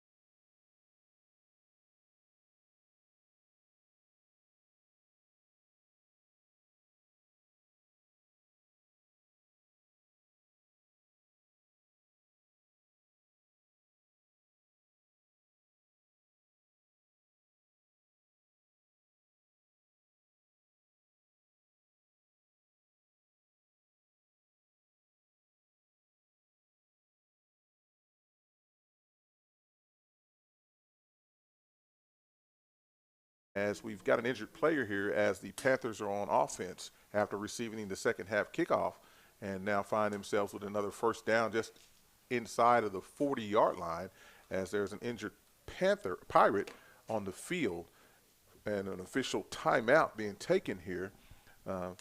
As the coaches alluded to, there are a lot of exciting things going on here at Putnam City West, and so we wanted to target and highlight some of those things, although bringing light to what's going on in the district with the district athletic director. We so certainly thank them for opening up their doors to this beautiful facility and the spaciousness that we have here in this room, that we're set apart from everyone else and able to bring you the sights and sounds that is Putnam City football here on a beautiful Friday night, as we see another player who's been treated for what appears to be leg cramps, and we're working to get the information to you and for you here as we are in a timeout at Patriots Stadium.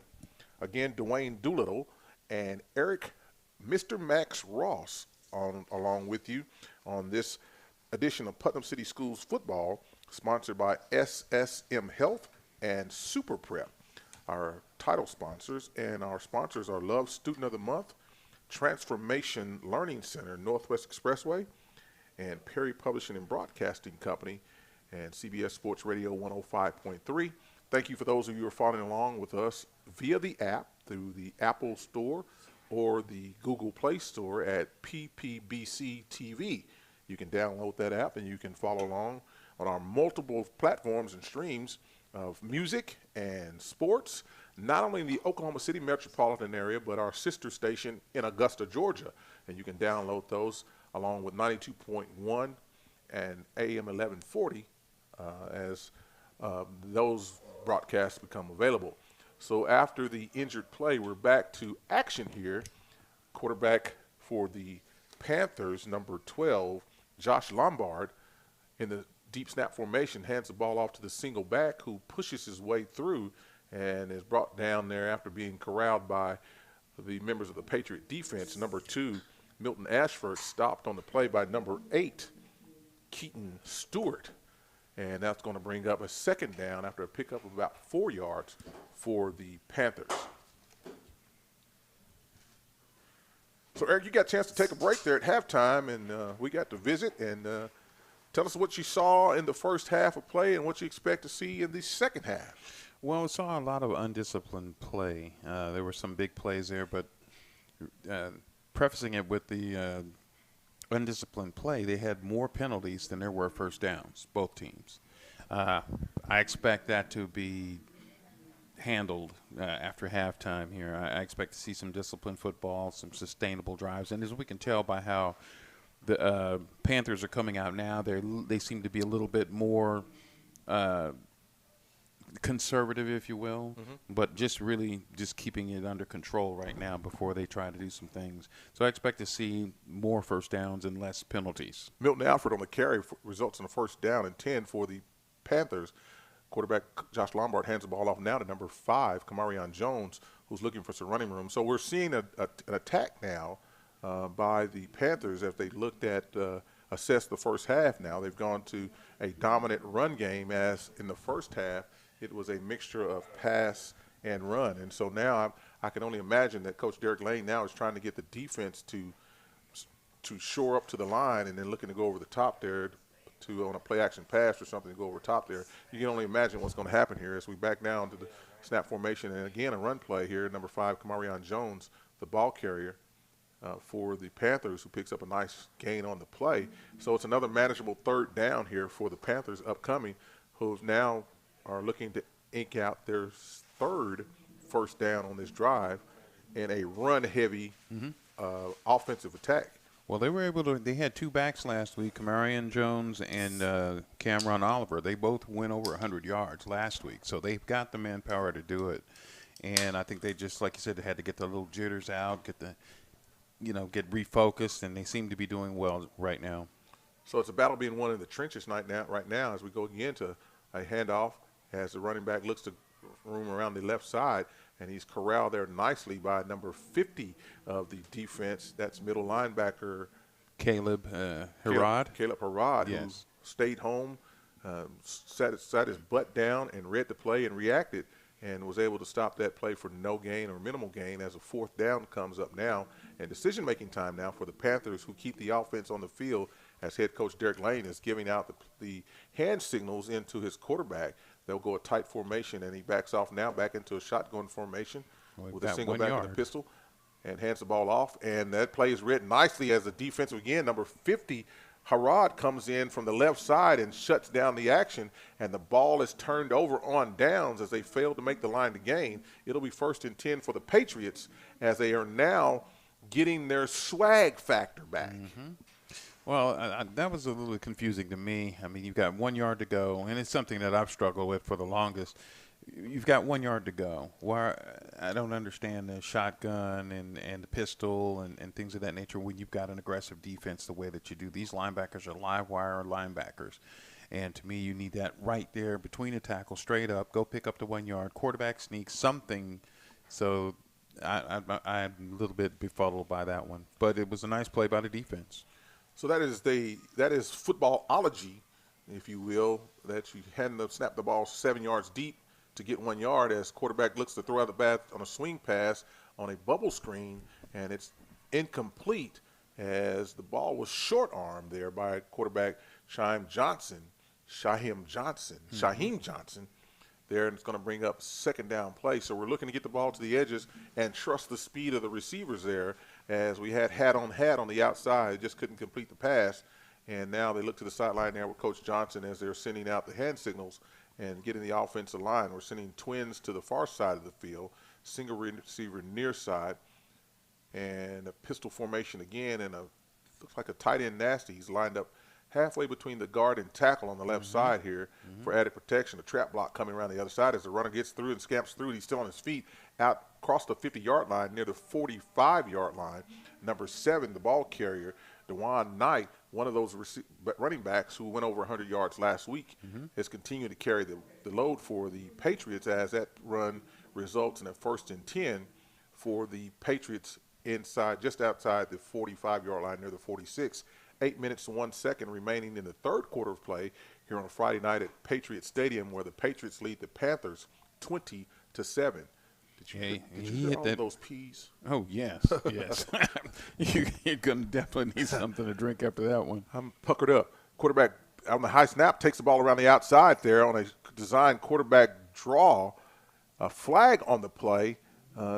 Looks like in the area of holding, as the preliminary indication is holding on number 15, the wide out on that side of the field, who couldn't get his feet around, so he reached out and grabbed number 6, I believe it is.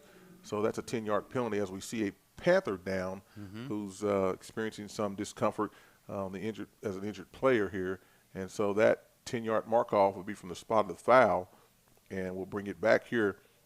We've got a break in action. We'll take a break with him and get that information on the injured player as soon as we can here. You listen to the Putnam City Public Schools broadcast sponsored by SSM Health and Super Prep. Dwayne Doolittle, Eric Ross on the call for you. We call him Mr. Max, but I'll continue to tell you who his real name is, and then we'll go back to Max later on. We'll be back after this quick break.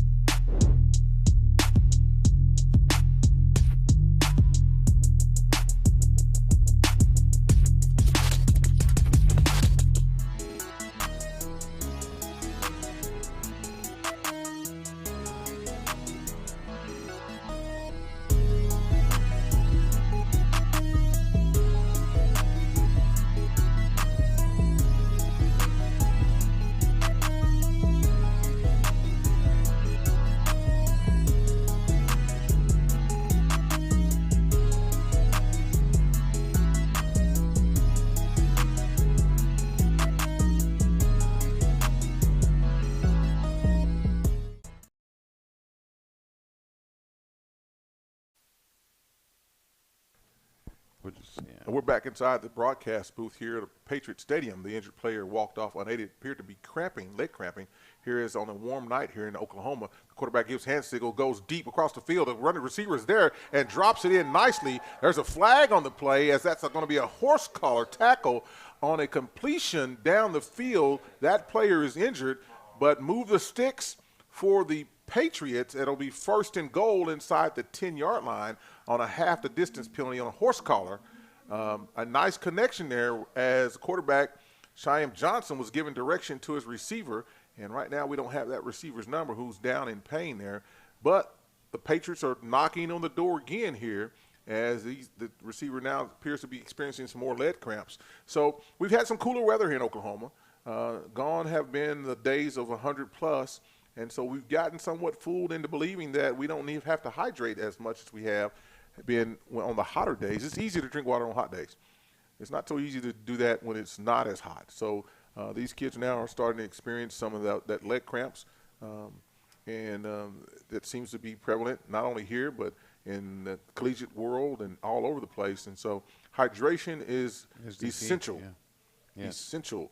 And I'm learning now, and as I get older, that stretching is essential.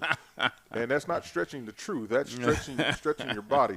And so here again, Dwayne Doolittle, Eric Max Ross, along on this broadcast on PPBC TV. Bryce Shawn, Taz, our crew that's bringing you the sights and sounds. Our producer, Bryce Shawn, is doing a great job with the graphics package. And we've got Taz, the Tasmanian Devil, who's bringing you the views from our camera.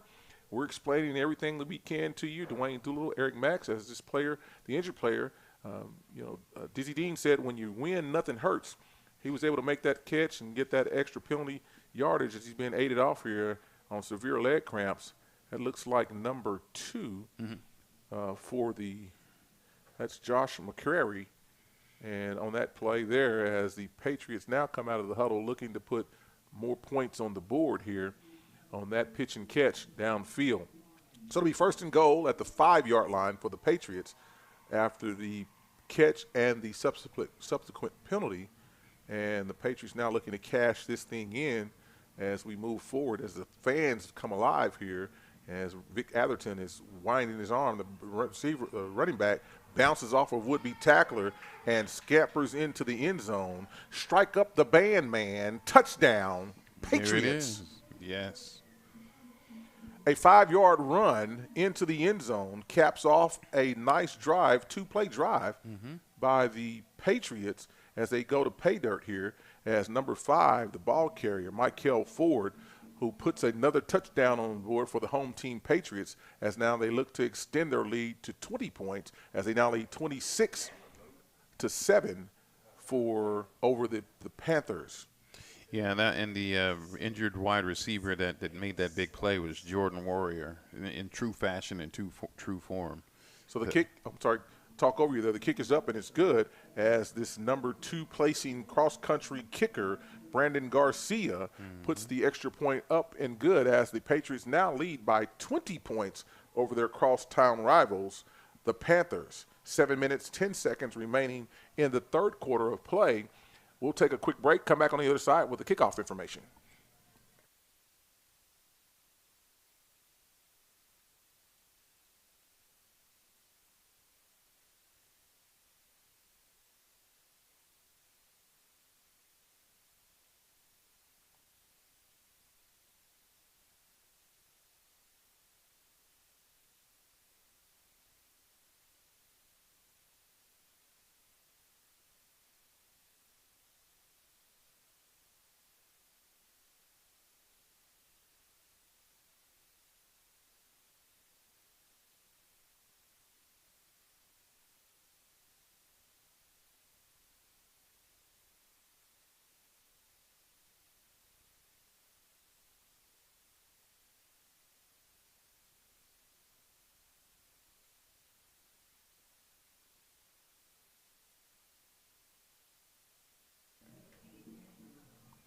Once again, we're back inside the broadcast booth here on a Friday night at Patriot Stadium. The kickoff coming from Brandon Garcia, the deep onside corner pooch kick to the 20-yard line. Might have outkicked his coverage, but he's running back there now. That's the kicker. Nope, that's not the kicker.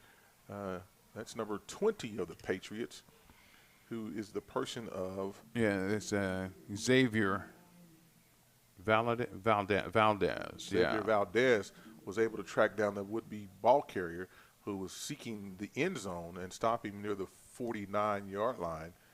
And that's where the Panthers will come back on offense as they sputtered here in the early going of the third quarter. A nice drive they had going, and the pickoff there by the Patriots, and were able to take that and well, they help me out here. I'm stuck. Well, they played themselves a fourth down that was unsuccessful, and the Patriots were able to successfully go down and capitalize on the short field. That was a good play, and bad play by unsuccessful play. There you go. By the Panthers. So hopefully they'll learn from their mistakes here and they'll move forward. So a 7-yard completion there out of bounds as the Panthers now look to convert this into a first down near midfield, just crossing the midfield. Yep, second and 2. Quarterback gets the offense set, looks, there's a flag on the play, looks left, throws across the middle. That pass is broken up, incomplete. There is a flag on the field, however. That pass was intended for number 0, Jeffrey Locke. Yeah, he threw into coverage of about four Patriots over there. That's pretty rugged. Referee Vic Atherton coming to the side here to discuss the flag on the field here. We'll get an indication here as to what this is all about. Again, shout out to this officiating crew, governed and certified by the Secondary Activities Association. An illegal formation penalty against the Panthers will back them up 5 yards, so it'll be second down all over again. Want to share with you that these officials tonight: referee Vic Atherton, umpire Caleb Dirksen, head linesman Taylor Russell, line judge Rodney Thompson, and back judge Chris Grivet. We certainly thank these gentlemen for their dedication and participation in tonight's contest as the quarterback looks now to set up a screen as the defense was running wild here, broken into the secondary, and for a nice gain just out inside the 30-yard line, just outside of the 30-yard line, I should say, near the 31-yard line. So it'll be first and 10. Nice pickup there, and that was a great play, and caught the defense a little bit flat. They were a little aggressive going towards the line of scrimmage, and they were able to get past that first level and picked up some major yards on that play. Use their aggression against them. Now they'll slow that nail down a little bit because they don't know what's coming there. So a good play call by Coach Derek Lane, and the Panther offense as first and 10 at the 31-yard line for the Panthers. Twins left and right, pistol formation, quarterback shotgun formation, hands the ball off to the lone back who looks for room. He's got it, breaks through the middle and slides into a defender as he tried to change direction after a pickup of about 8 yards. Yeah, otherwise he would have still been moving the pile a little bit there, but he lost his footing. But it was a heck of a play by the defense kind of staying home, and they were able to bring him down. Technique tackle there as he broke down, looked at him, and ran through and exploded through him. As this crew now is deploying the 2 officials in the offensive backfield as the umpire stands behind the offense also. When I officiated, we stood right there in the middle. I was tough. This guy's not very tough. And who wants to get hit by some 250-pound? Never did I. Well, it looks False like start. in true fashion they're reverting back to bad habits here. They were sitting pretty with a 2nd and 3 to go. Now they're putting themselves back 5 and going to a 2nd and 8. So back behind the sticks now after they mark off the 5-yard false start penalty. It'll be second down, a long 8 for the Panthers just inside the 30-yard line.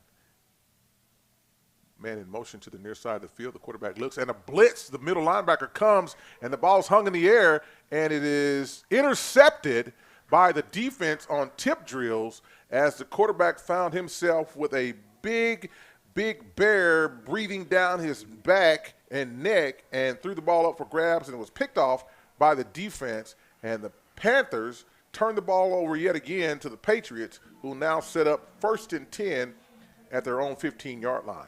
You know, and it's one of those where when you see that blitz in your face like that, you gotta protect the ball. You just gotta take that sack. Give your team a chance there. Got there quick as the ball got there. A gap, B gap, and he read the gap right and was able to come through as the middle linebacker snuck in and put pressure on the quarterback and forced that turnover. 1st and 10 Patriots at the 15-yard line. Quarterback Johnson now gives directions to his wideout, stretches the field a little bit, looks over the defense, calls for the snap. There's movement at the snap and a reverse play coming, and there's blocking out there as the wideout has got his man tied up, and the run comes out now across the 25-yard line, about the 26-yard line.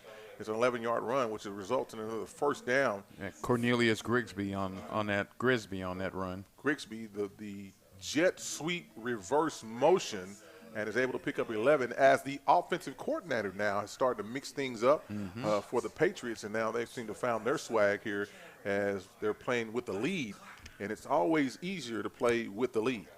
Well, and they're playing mistake-free football this half, so thus far, so that's going to make all the difference. Yeah, play clean, play fast, get downhill, get your assignments, and usually you find good things there as Johnson gives instructions to the wideout, looks now, hands the ball to his lone back as play is stopped yet again by the officiating crew. You did that. Said that. You did that. You, the old announcer's jinx. You said how clean they were playing, and there comes the dreaded yellow hanky, and we'll back them up 5 yards. I'll have to find another way to say that down the road. Yeah. Think it, don't say it. That's it. So 1st and 15 upcoming for the Patriots, who are now looking to work clock, advance the ball, and force the Panthers into bad field position and holding there to hopefully hang on for this victory as they now lead by 20 points with 4 minutes and 20 seconds remaining in the 3rd quarter of play.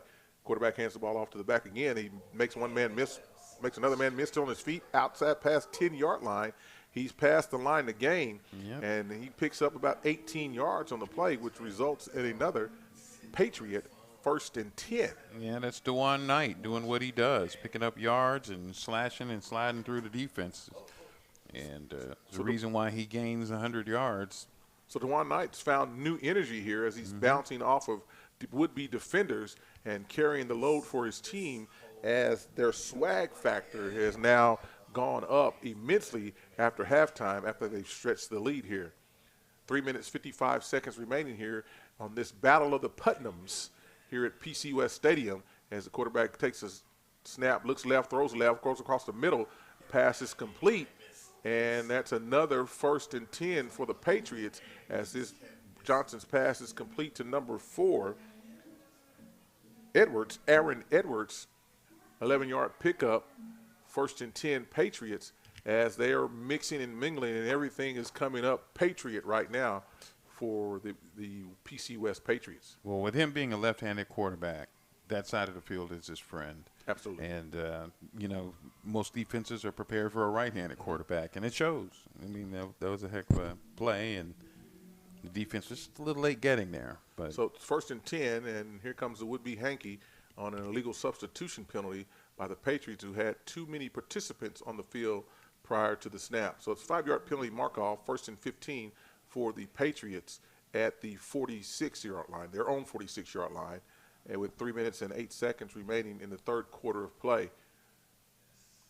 So quarterback breaks the huddle, a sugar huddle, if you will, sets his offense as bunch trips to the right, tight left, throws the ball out in the bubble screen to number 5, shuttles it that way, and he's been harassed and pursued and goes backwards and is tackled for a loss, a TFL for the Panthers, who now push the Patriots even further back towards their own goal line.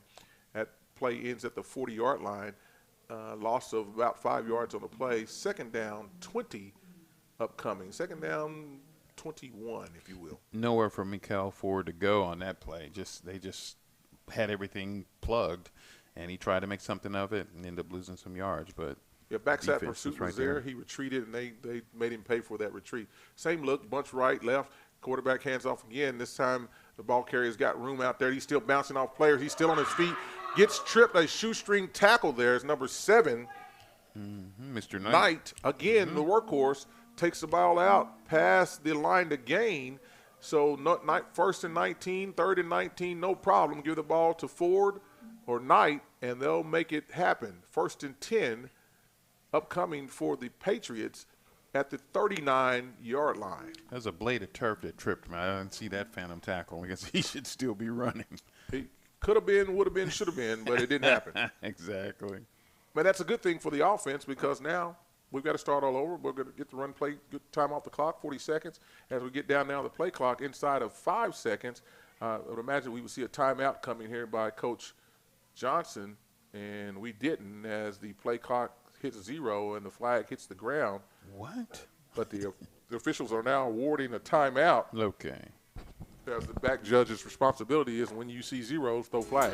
See zeros, throw flag. Absolutely. It's a no-brainer. So we'll take a timeout with them. 1 minute, 37 seconds remaining in the third quarter of play. The Patriots lead the Panthers 27-7 here at Patriots Stadium. We'll be back after a quick break.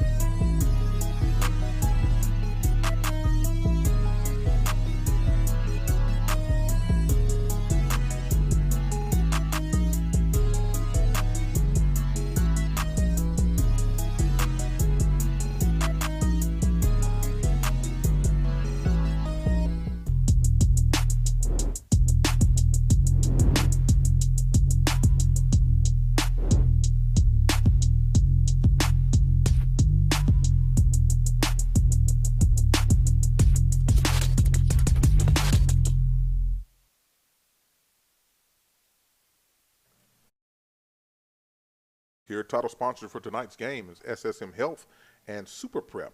Our sponsors of the game are Love Student of the Month, Transformation Learning Center, Northwest Expressway, Perry Publishing Broadcasting Company, Dwayne Doolittle, Eric Max Ross, here with you as the Patriots now are looking to impose their will on the Panthers as they've gone to a run game here on 1st and 10, and a nice pickup on the play by the running back, number 9.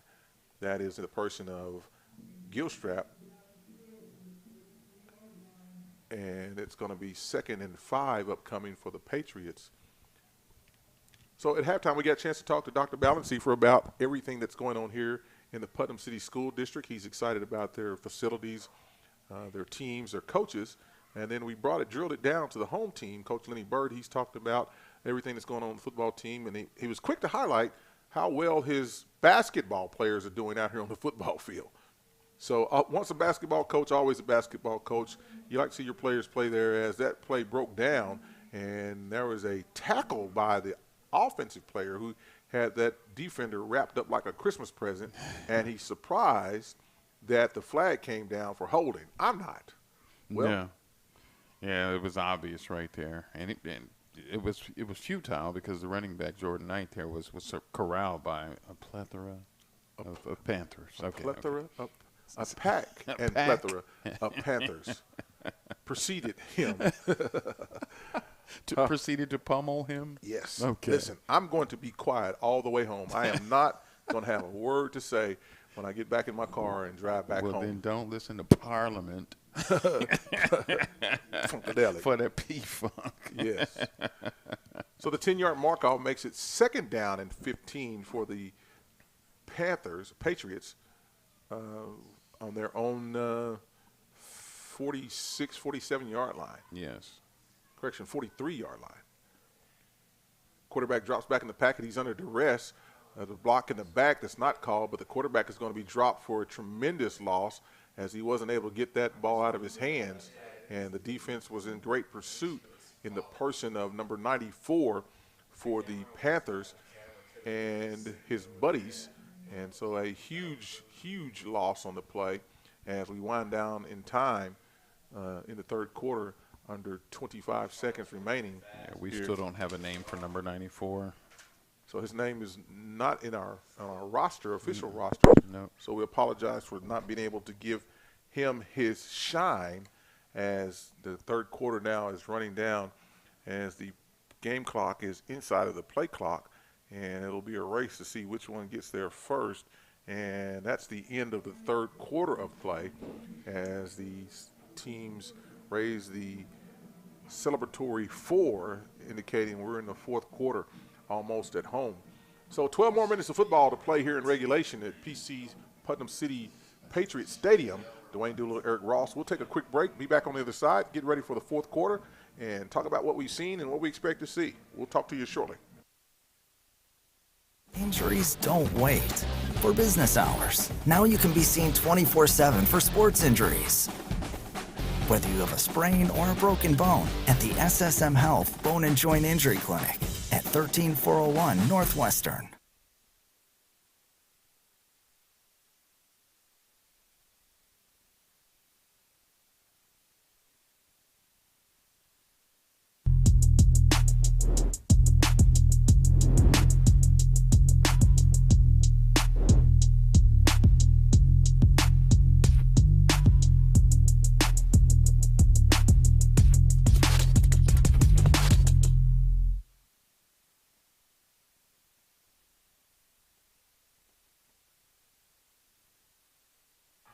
And welcome back inside the broadcast booth here at Putnam City Patriot Stadium for short.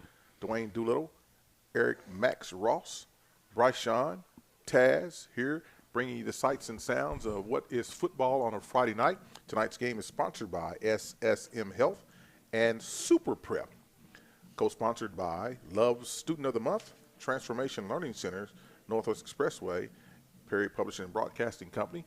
We're glad to be along the ride here with you on PPBC TV. You can download the app at the Google Play Store and the Apple App Store. I don't know what the Apple App Store is called because It's Apple Store, I think. I'm not an Apple guy. Me either. I'll take an orange every day. So when we left off, we were talking about the halftime conversations, and I got started talking about Coach Burt and here the site athletic coordinator about his team and how he was deflecting or yielding to football, but he was quick to mention the football members that are members of his basketball team.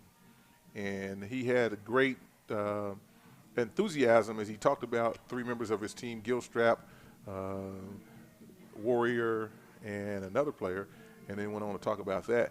And How they were contributing and everything. Yeah, 2 touches. Yeah. 3 touches, two touches. Fumble recovery. He has all those plays down there as he's prowling the sidelines, offering enthusiasm here in this family environment that is Putnam City West Athletics. And that's a wonderful thing to see and know is going on, because you can see them as, like I think the previous guy said, they like each other. Now they're learning to love each other as the time goes on. And you can see the cohesiveness between them. Absolutely. As the Garcia's punt, takes a nice bounce, may have deflected off of a Panther, and the ball goes dead at the 20-yard line, and the Panthers will take over there. So 11 minutes and 8 seconds for the Panthers to try to put some points on the board here in this attempt to come back on this Friday night, as the West Patriots have jumped out to a substantial lead, 3-touchdown lead here, but it's not out of reach. One play at a time here, but they've got to find some offense production and point production quick if they want to cut into this lead. The quarterback, number 12, Lombard, in a shotgun formation, pistol formation, single back, sends his backfield out of the wheel route for the running back and just overthrows that wheel route. It was there, had the one-on-one coverage from the linebacker as he released from the backfield, and that was there. A little more air under that ball. He could have run under that and gone for a touchdown. Yeah, they got everything they wanted on that one. They got single coverage over there and great blocking and protection for the quarterback. So just didn't connect with it. It's a little more air. Opportunity made. Just a bit outside, out of reach here. 11:03, 2nd and 10 upcoming as the quarterback rolls to the left, looks left, stops, plants his feet, throws the ball downfield. He's hit as he throws, causing an errant pass as Josh Lombard is finding himself getting up off the field again after tremendous pressure there by the defense in the person of number 57, who is Javion Weaver. Is it number 57? I think, is that what I see? 50. Yeah. Javion Weaver. Yes. So nice pressure there by Mr. Weaver. He introduced himself to the quarterback there.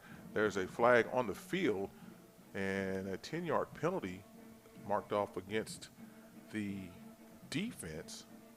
Didn't get to see what that indication was from referee Victor Atherton.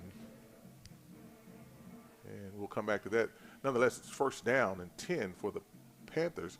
So by any means necessary, move the sticks as the quarterback Josh Lombard again throws the ball across the middle there to his receiver number 11, who's hit and sandwiched by a couple of defenders. Yes, Lewis Moreland with the catch. Moreland on the catch there. Number 4 in defense for the Patriots, Aaron Edwards, Yeah. along with number 50 of the defense, Yeah, that's Caleb Harrod.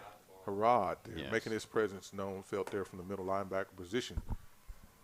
Second down, 4.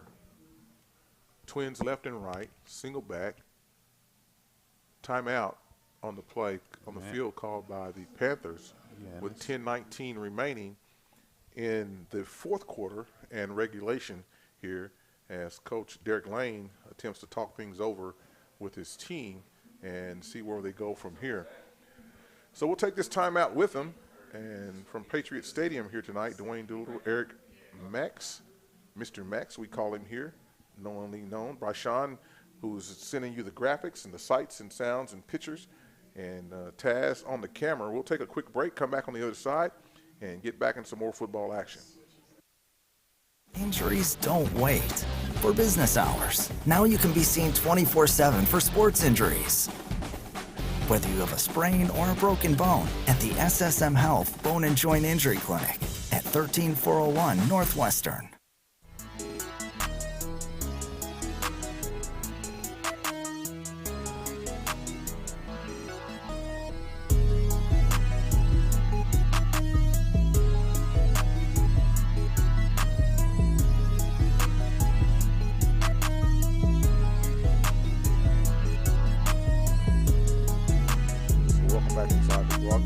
Here, Dwayne Doolittle, Eric Max, back with you. There's an errant snap flag on the play. We seem to have overlooked that our touchdown and points tonight should have been sponsored by First Security Bank. It is a proud sponsor of Putnam City Public Schools broadcast. If you're looking for a bank to help make your dreams of becoming a homeowner or a business owner come true, let First Security Bank make your dreams a reality. First Security Bank is a member of FDIC. So thank you to First Security Bank for your sponsorship here at Putnam City Sports and the touchdowns and points. So there have been a 34 points scored. 34 times we probably should have read that. We got it in one time, catches you up. So First Security Bank partners with Putnam City Schools as the quarterback breaks out the pocket, breaks containment, gets out past the first down marker, still on his feet, jumps around, dances around, and corralled near the 35-yard line and stopped there after he picks up the first down. So on about a 15-yard scamper there, that's a good for a 1st and 10 for the Panthers. For the Panthers there, yeah. Lombard looked good on that. He really wanted to throw that ball deep, but it wasn't there. They had good coverage out there, so he took advantage of what they gave him and definitely got the first down and then some. Man coverage deployed by the defense, and they were able to run everybody downfield, and he took advantage of that as the Mike linebacker was in coverage as well. Number 5, the ball carrier, takes the ball from the quarterback and dances and prances around. That's Cameron Jones. Kamarion, yes. Pick up about 1.5 to 2 yards on the play. Second down 9, we'll call it. Second down 9 upcoming for the Panthers here with 9 minutes and 15 seconds remaining in regulation from Patriot Stadium here in northwest Oklahoma City. So it's dark, and there's a full moon outside. The temperatures are nice here inside of the broadcast booth as this stadium is fairly new. The band is banding, the cheerleaders are cheering, the fans are fanning, and the quarterback is running and gunning as he throws a duck downfield, and it falls short of its intended receiver as the ball came out of his hands awkwardly, and he is lamenting that fact there as he's limping back towards the huddle squats down there as Josh Lombard is in some pain here. Well, they knew there had to be something there because he had nothing but real estate in front of him for at least 20 yards. Yeah, could have. And he had it there. Could have easily just kept the ball in his hand and run. Yes. Still been running. Yeah. As that side of the field was empty, and looks like now the officials are deliberating whether that was an illegal forward pass or not. As to was he past the line of scrimmage? The indication now comes from Vic Atherton as he's going through his mental Rolodex as to what the signal for that is. That's the one behind your back, like you're scratching. Yes. Illegal forward pass is the call against the offense, number 12. That's a spot foul, 5 yards from the spot where he threw it from, and a loss of down. So the down counts, lose 5 yards, and it'll be third down upcoming. I can't tell if I'm looking at him, and I really can't tell if he's hurt or something happened on them because he was definitely past the line of scrimmage. That's why I thought he was going to take those 20 yards there and go. So a play potentially where he could have run for another 15 yards, throws a pass that was past the line of scrimmage. That's a loss of 5 yards on the play and a loss of down. As the quarterback again back in the pocket, and he's met and tackled right there the blitzer, number 24 for the Patriots. Yeah, number 24 is Nasir Nelson. Nasir Nelson came free and met Mr. Lombard right there where he was as he's limping off of the field now. And the punt team comes out as this drive is shut down by the defense who's risen to the occasion tonight. Yeah, Lombard's walking gingerly over there. It looks like he's going to meet with his coaches over there and get some attention. Colin Patton, the punter, in for the Panthers as 2 receivers are deep for the Patriots here. 8 minutes remaining in the regulation and no time on the play clock. The snap comes, but there's a flag on the field for delay of game as the Patriots had their ears pinned back looking to rush this punt here. Max defense in for Max protectors in for the Patriots in this punt formation as they have 3 gunner stoppers there in the backfield forming a gauntlet for the kicker. Yes. To protect any breakdowns in the middle. Force pressure from the outside.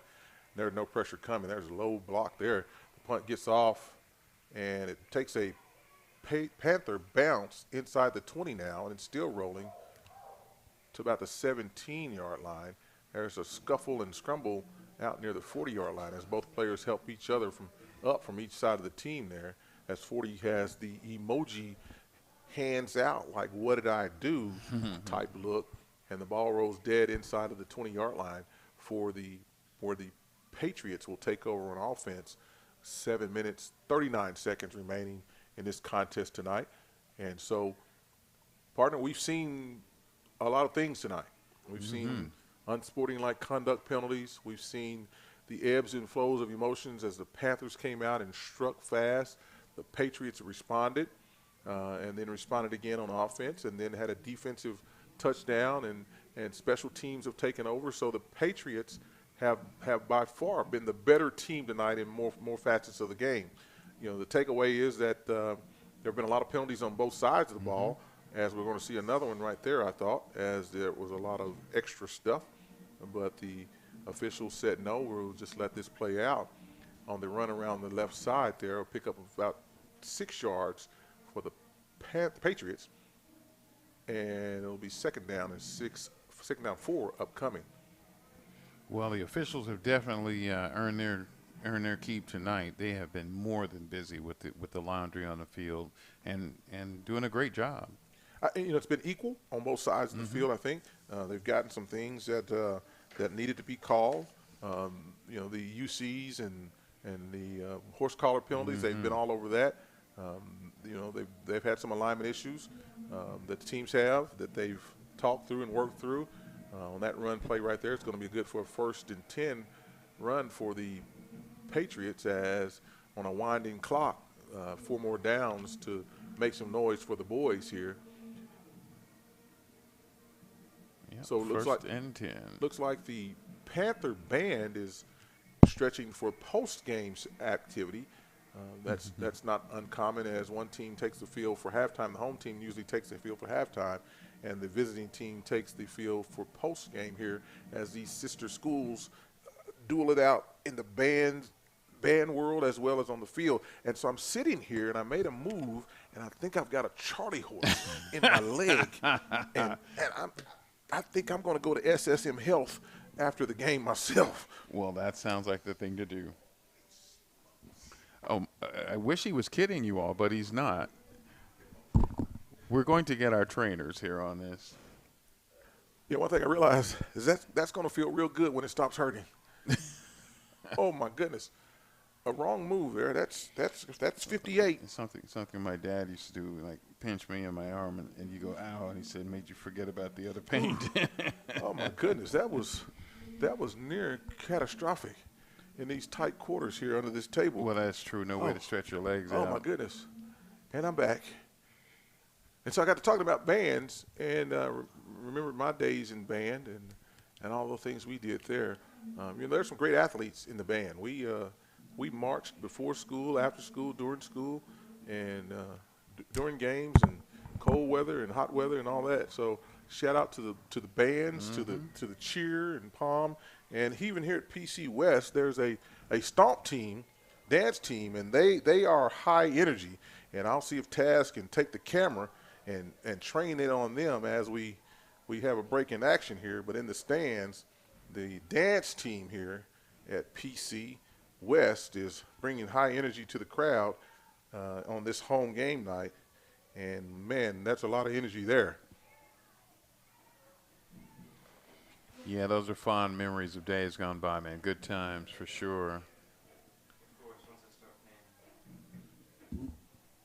And so we've got a break in the action here on a 5-yard penalty marked off against the Patriots for delay of game as Coach Johnson has brought over the offense here on this third down play. And I believe he's requesting or has requested or thought he had a timeout as the play clock is being started. And there they are again, the dance team. These there's some kids that got together and decided, you know what? We want to be an organization here too. And what I know about Putnam City Schools is not only do they have that dance troupe here, all 3 schools have one. And I'm telling you, that's high energy, high movement as we get back to football action here on a third down run play. Well, as the punt team now comes onto the field for the getting back to those days gone by when you were beloved on that field as the drum major and I myself was playing drums. Shout out to Mr. Jernigan and Andre Francisco, 2 of the best band directors I've ever known. Well, I'm kind of partial. Hey. You guys were the proverbial second place band. Wilbur Green at Douglas, of course. We were the Mighty Vikings, and we did our thing. Well, see, I was that different dude because we moved here from Michigan, and so I understood the competition that was there. Man, I loved them all. It was nothing like, even though we were participating in it, it's nothing like watching Northeast, Millwood, Absolutely. Douglas, all these Edgar Scott from Douglas. At these parades, just get it. I mean, I used to have chills. So, I mean, for me, it was the joy to just be a part of it. I know it was a competitive thing. It wasn't to me. I just dug it all. So, shout outs to all of those days gone by and those band directors and those students that were there.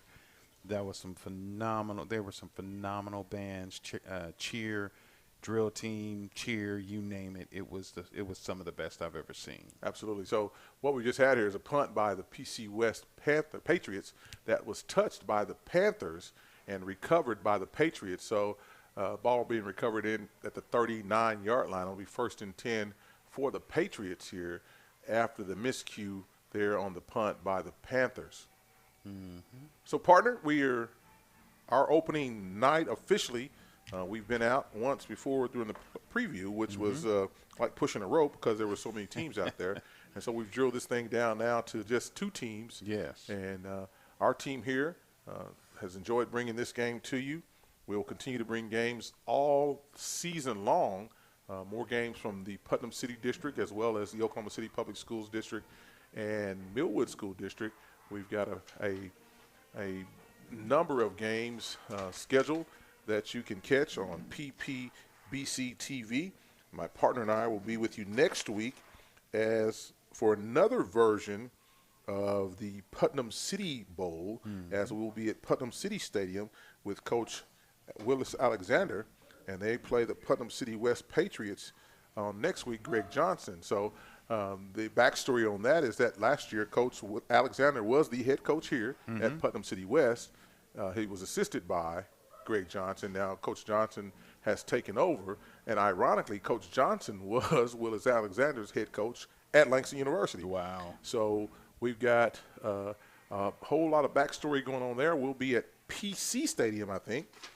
We're going to confirm that, but we'll be it'll be a home game for one of these teams, and we'll figure that out as we go. As our schedule indicated, this game was going to be at PC North, and is now here at PC West, and we'll figure out where we're going to be next week. But we will definitely have PC West and PC as our game on this streaming format next week.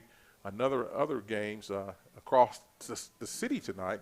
We know that Midwest City and Carl Albert are duking it out at Carl Albert Stadium tonight, and there are a number of other games we saw on this same format last night. Millwood and Heritage Hall, and Heritage Hall reigned supreme last night over the Millwood Falcons. And the irony of that is a couple years back, that same game and that same result happened, and Millwood went on to win state championship in their class. So Coach Darwin Franklin is doing a great job over there with those Falcons, getting them lined up for what's going to happen.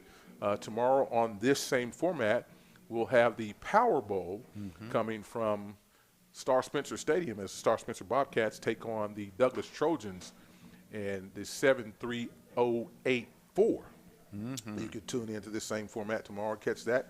Swick and Dylan will be bringing you that action.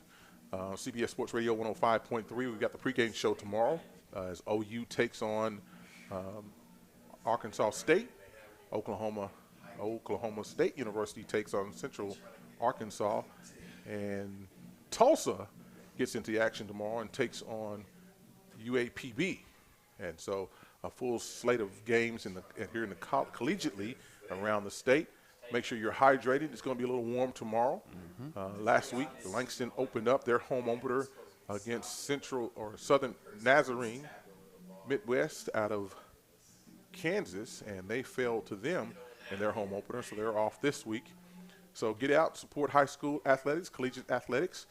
Tomorrow, Coach Prime takes center stage and playing the TCU Horned Frogs at 11 a.m.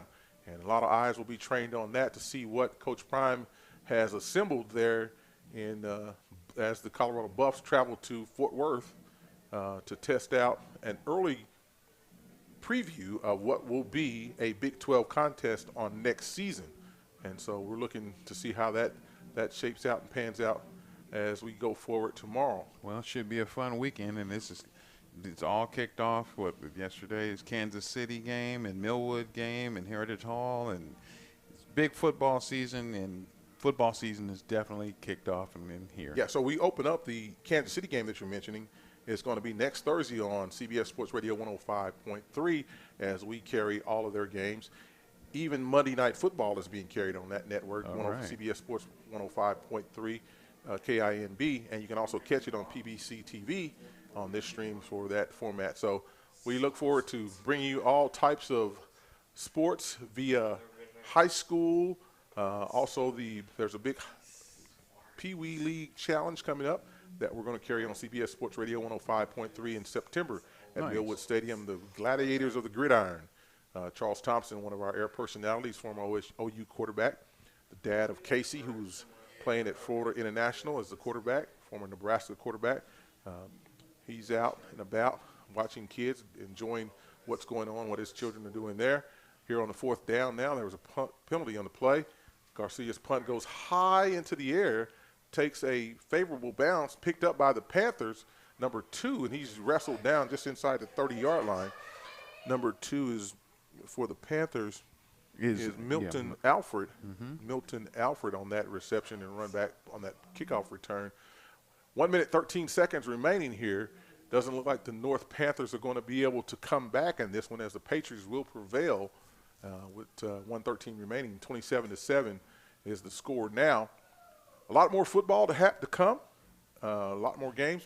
We invite you to get out and support your local high school. Remember, there are safety measures in effect now. Contact any school to see what those safety measures are. We certainly invite you to get out and know that you are safe to be able to come out. You know, anytime there's an action, there's a reaction to that. And so certainly we are reacting as the quarterback pulls the ball down and gets just corralled there by number 50, who we've called his name most of the night, Caleb Harrod. Yes. Partner, we've got to name a player of the game. Player of the game is sponsored by Big O's Pork and Dreams and Super Prep. We've got to name someone who has gone above and beyond the call of duty tonight and stood out amongst everyone else.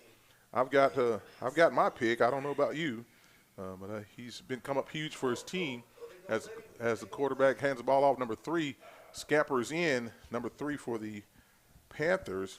As we look to get that information, Davion Calvert-Elam is the recipient of that pass. 1st and 10 upcoming for the Panthers as they employ a hurry-up offense here. 31.3 seconds remaining as the clock operator starts the clock. Now the quarterback again has the inside handoff. Number 2 who cuts across the outside there, Milton Alford, still on his feet, going through breaking tackles as he gets down and will be a first down. However, their officials are conferring for some reason here as something happened on the far sideline, and holding is the penalty called near the 50-yard line. So that's going to bring that run back.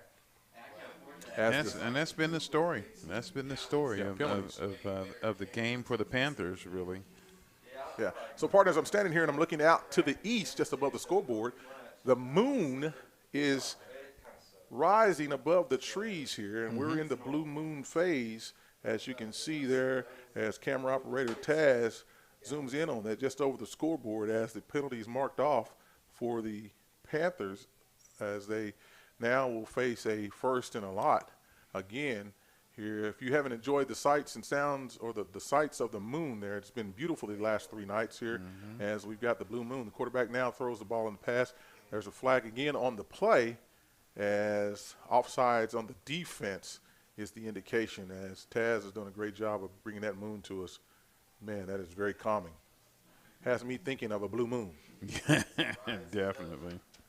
Yeah, the moon is just coming into view here on the horizon in the eastern sky here, as we're just about to bring the curtains down on this Friday night game here in the Battle of the Putnams. Yes. And it looks like the Putnam City West Patriots are going to prevail as the proverbial champions on this version of Battle of the Putnams.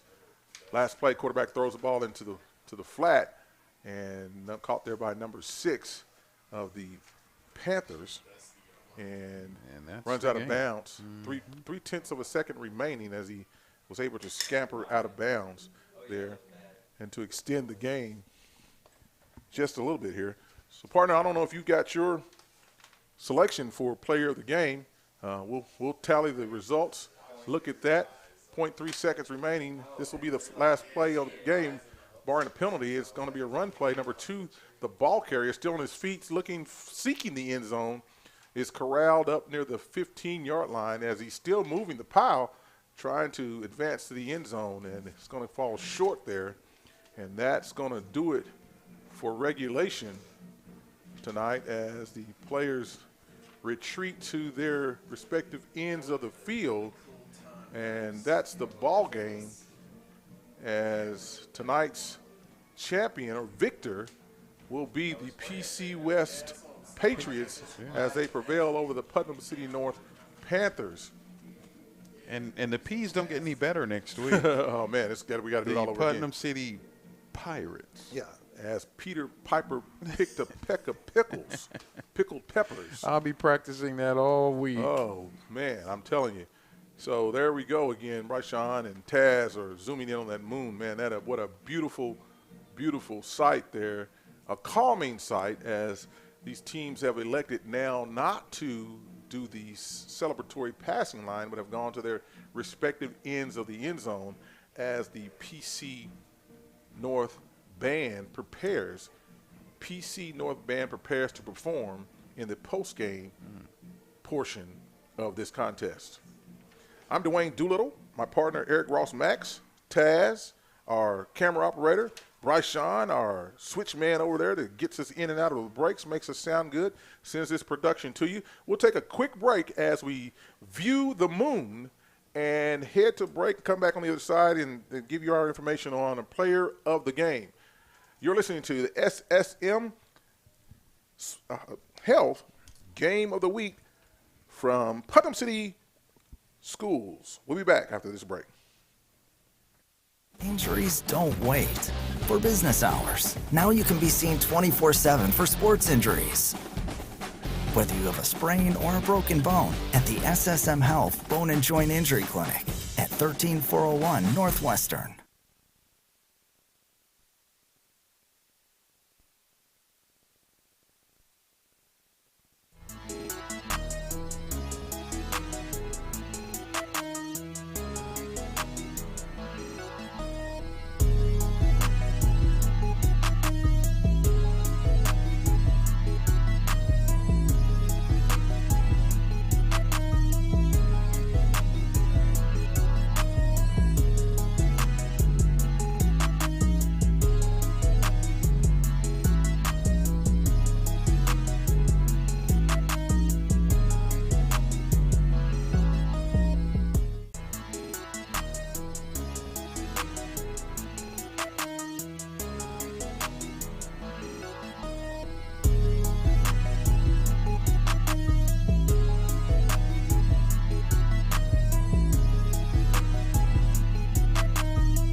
All right, we're back inside the field house here. We brought in a special guest. You've heard him all night long. He's the voice of PC West Athletics, Ralph Sudo.